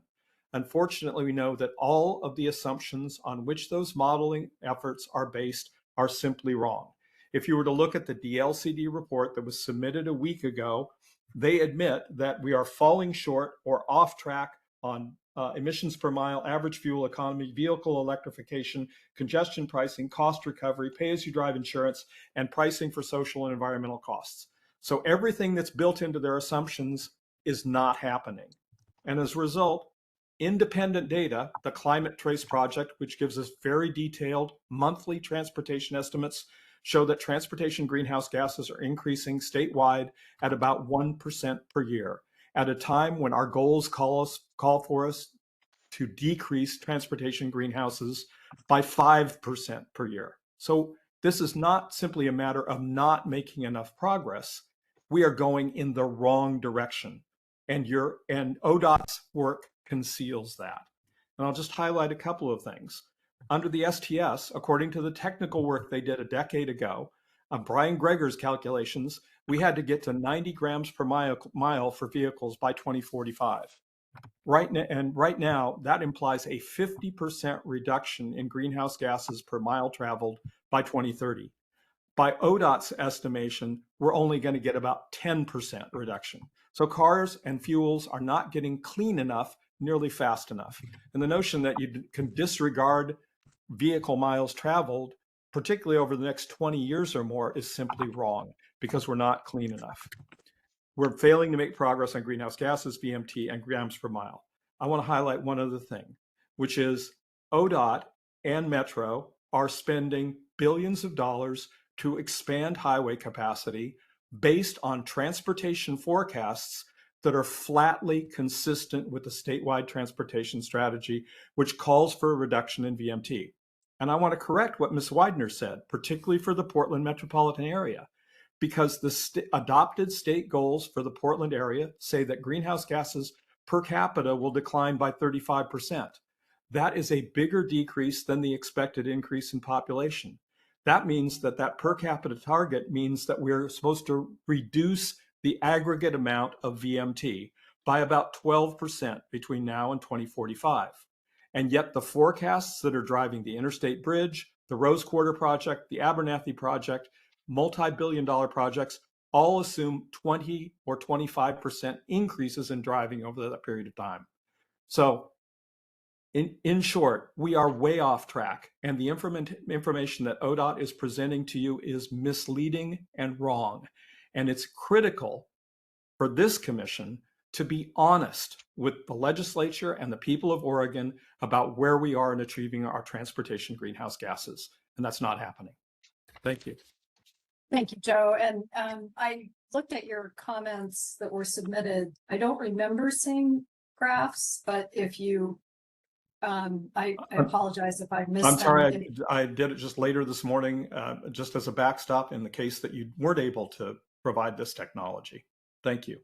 Great. So I would just say, send those to us and I have. we will get those. Yeah, great. Great. Appreciate that, because you're raising some important points and maybe points that are a little too in depth for ODOT to respond to in the limited time we have left. But one of the questions I did have that you raised was really encouraging ODOT to make sure there was a public process in this next round of updates, so that there could be comments on draft on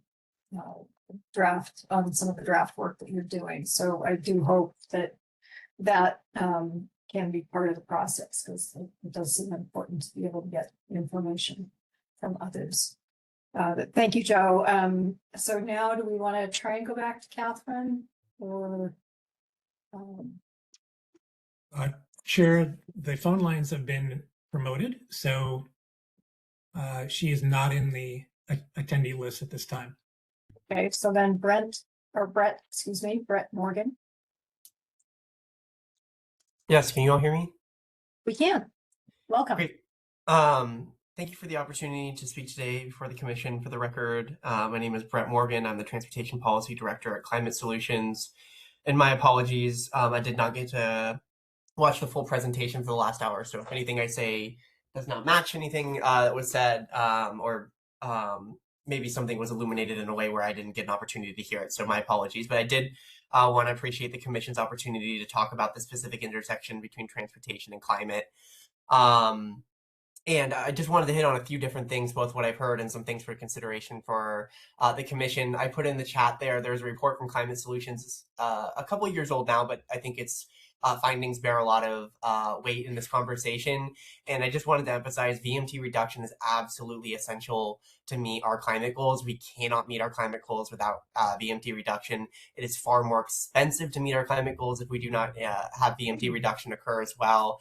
And I also carry a previous hat, having worked at Thousand Friends of Oregon before this. Reducing VMT also helps reduce the amount of infrastructure cities, governments, towns have to build to support their transportation system, which decreases the overall amount of costs associated with transportation, but also just generally to develop and build in our communities. So I really hope that they can drill in, you all can make sure you're drilling in on the relationship between those things. A couple more thoughts. One, I heard the road usage charge get briefly mentioned. Sorry, my dog wants to participate. The road usage charge get mentioned. We currently, as the bill was passed during the short session, have identified an overpayment issues relative to EVs and gas-powered cars. The average car sold in Oregon in the last 5 years has a fuel efficiency closer to 30 miles per gallon. What's currently in state law would charge electric vehicles as if they drive a 20 mpg pickup or some far less fuel efficient vehicle, resulting in an overpayment issue of a few $100s to $100 to a few $100, depending on the amount of driving you do in a year. And we hope that that can be rectified as an incentive to keep folks driving electric. I want to also mention I'm part of a coalition called Move Oregon Forward that worked on the last major transportation package. We're working on 2 bills that we've had the opportunity to talk with Director Peakman about in the past. One in particular links up a lot more of the decision-making about the statewide transportation improvement plan, the STIP, and how projects and dollars are programmed towards our climate outcomes. And in particular also includes some really important guardrails around allowing induced demand and mega projects and how we build the system. How does that actually integrate into our climate goals more directly? And I'll also just close out, I don't know if this was mentioned earlier, But we are currently coasting on one-time state and federal funds for a vast majority, not all, but most of our electrification programs in climate, in particular medium heavy duty programs, and most of our public charging infrastructure, both for heavy duty and light duty vehicles. And so whatever happens in the coming years, I would hope that the commission could support policy and recommendations to call for more investment in these areas, because come 2028, we'll have virtually expended all the federal and state funds we have, sort of leaving us in limbo to advance critical needs we have for electrification, which is part of this three-legged stool that we often refer to in climate solutions: reduce the intensity of the fuels through things like the Clean Fuels Program, electrify everything, and then reduce VMT. And those kind of all working together, as we kind of heard in that discussion a minute ago, complement us to meet our goals. So I just wanted to raise those things. I'm happy to send as follow-up to you all some of the concepts we're working on. They don't have bill numbers yet, but they will be introduced in the short session here in not too long. Thank you for the opportunity to talk. And I know I said a lot there, and I hope I was able to enunciate. I went to the dentist this morning, and half my face is still pretty numb. So thank you. You sounded great. Thank you for your comments. Moving to now, Bob Courtwright. Can you hear me? Yes, we can. Welcome. Great. I'm Bob Courtwright. I'm here today representing 350 Salem. In the way of background, I served for 25 years as DLCD's lead staff on transportation planning issues, including 6 years as the lead on climate policy. Since time is short, your time is short, I'm going to focus on kind of the big picture message here.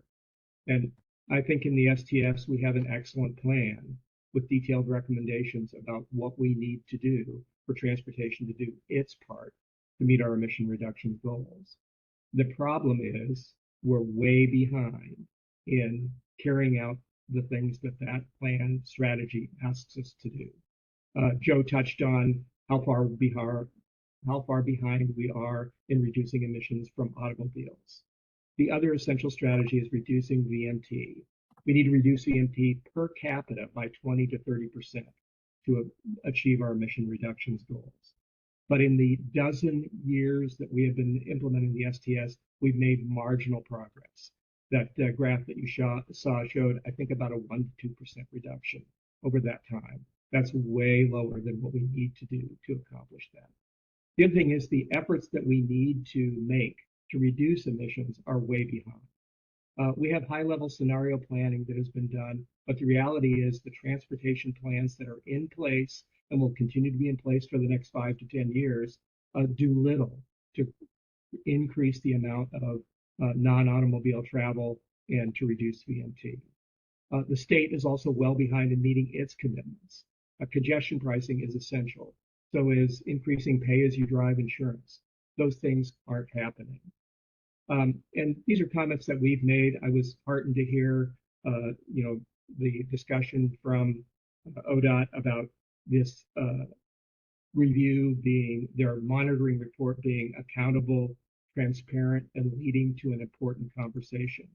We've provided detailed comments on the previous monitoring report and on the target rule review report that LCDC reviewed last week.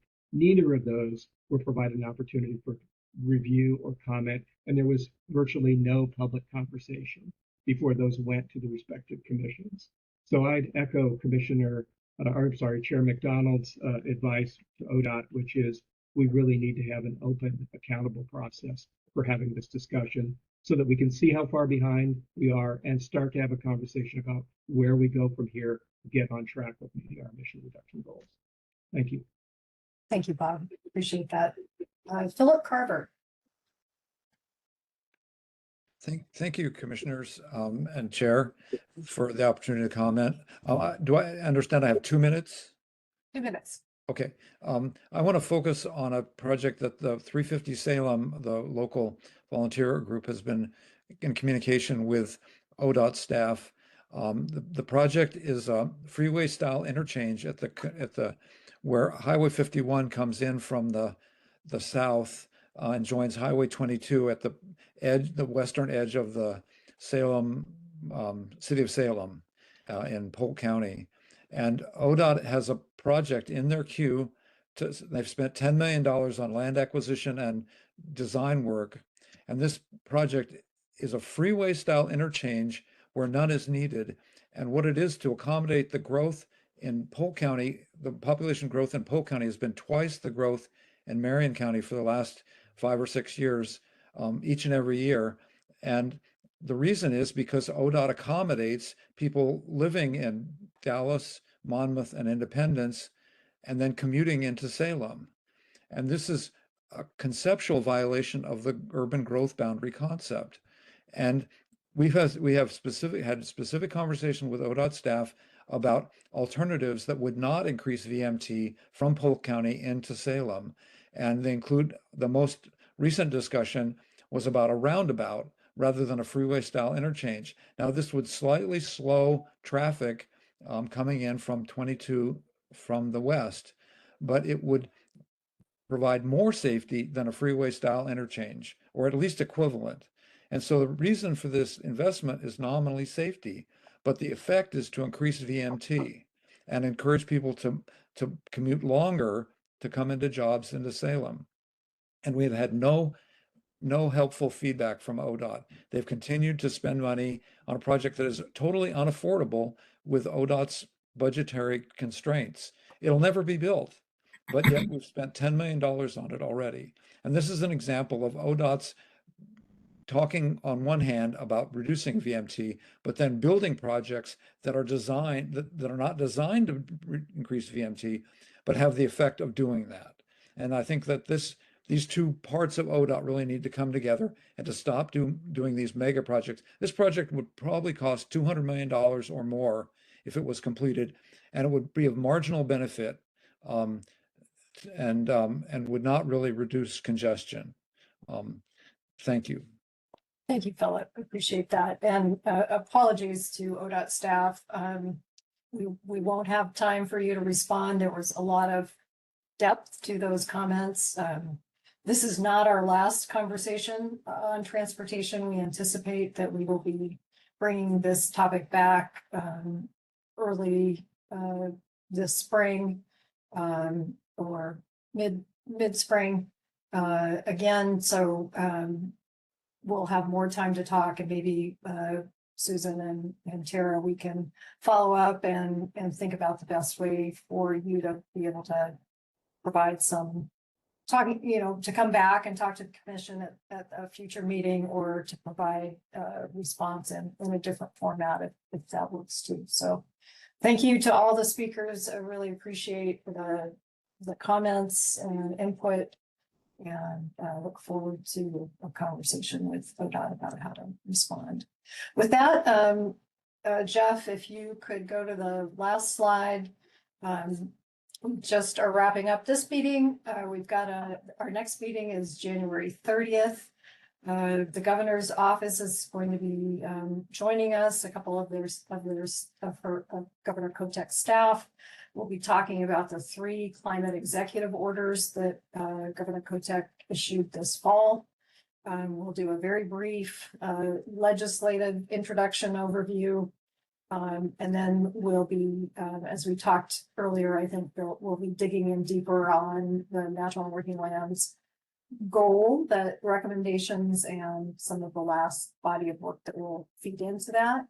We're anticipating another conversation about, or another agenda item around transmission, and have started working on what that would look like.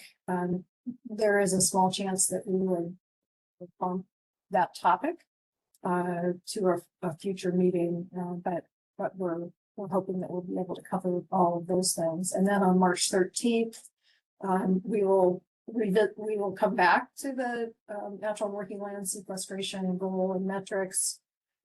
Ideally, the commission would finalize a recommendation in April, given how important this is, and some of the thinking that we need to do to really come up with a good recommendation. We might need to reconsider exactly when this happens, but ideally we do that in April. So it'll be important for us to talk about some ideas in March. We had tentatively discussed having an agenda item to talk about what the Secretary of State is doing on investing funds, or excuse me, the Treasurer's Office is doing on investing state funds and opportunities to have that provide climate benefits. And then we had planned to talk about our work plan in January. We kicked that out to March. In particular, we want to make sure that our meetings for the rest of the year are helpful and advancing the conversations and what we want to make sure to highlight in our biennial report next fall. And we decided to push that to March because we really want to hear from the governor's office about the executive orders and kind of expectations for the commission in terms of the work we can do to help support those executive orders. So those are kind of our next steps. See, we are at time. So with that, I will close the December 12th meeting of the Oregon Climate Action Commission. Thanks to everyone who presented and all the great questions from commissioners and input from the public. I really appreciate the interest and dedication to addressing climate change. So thank you.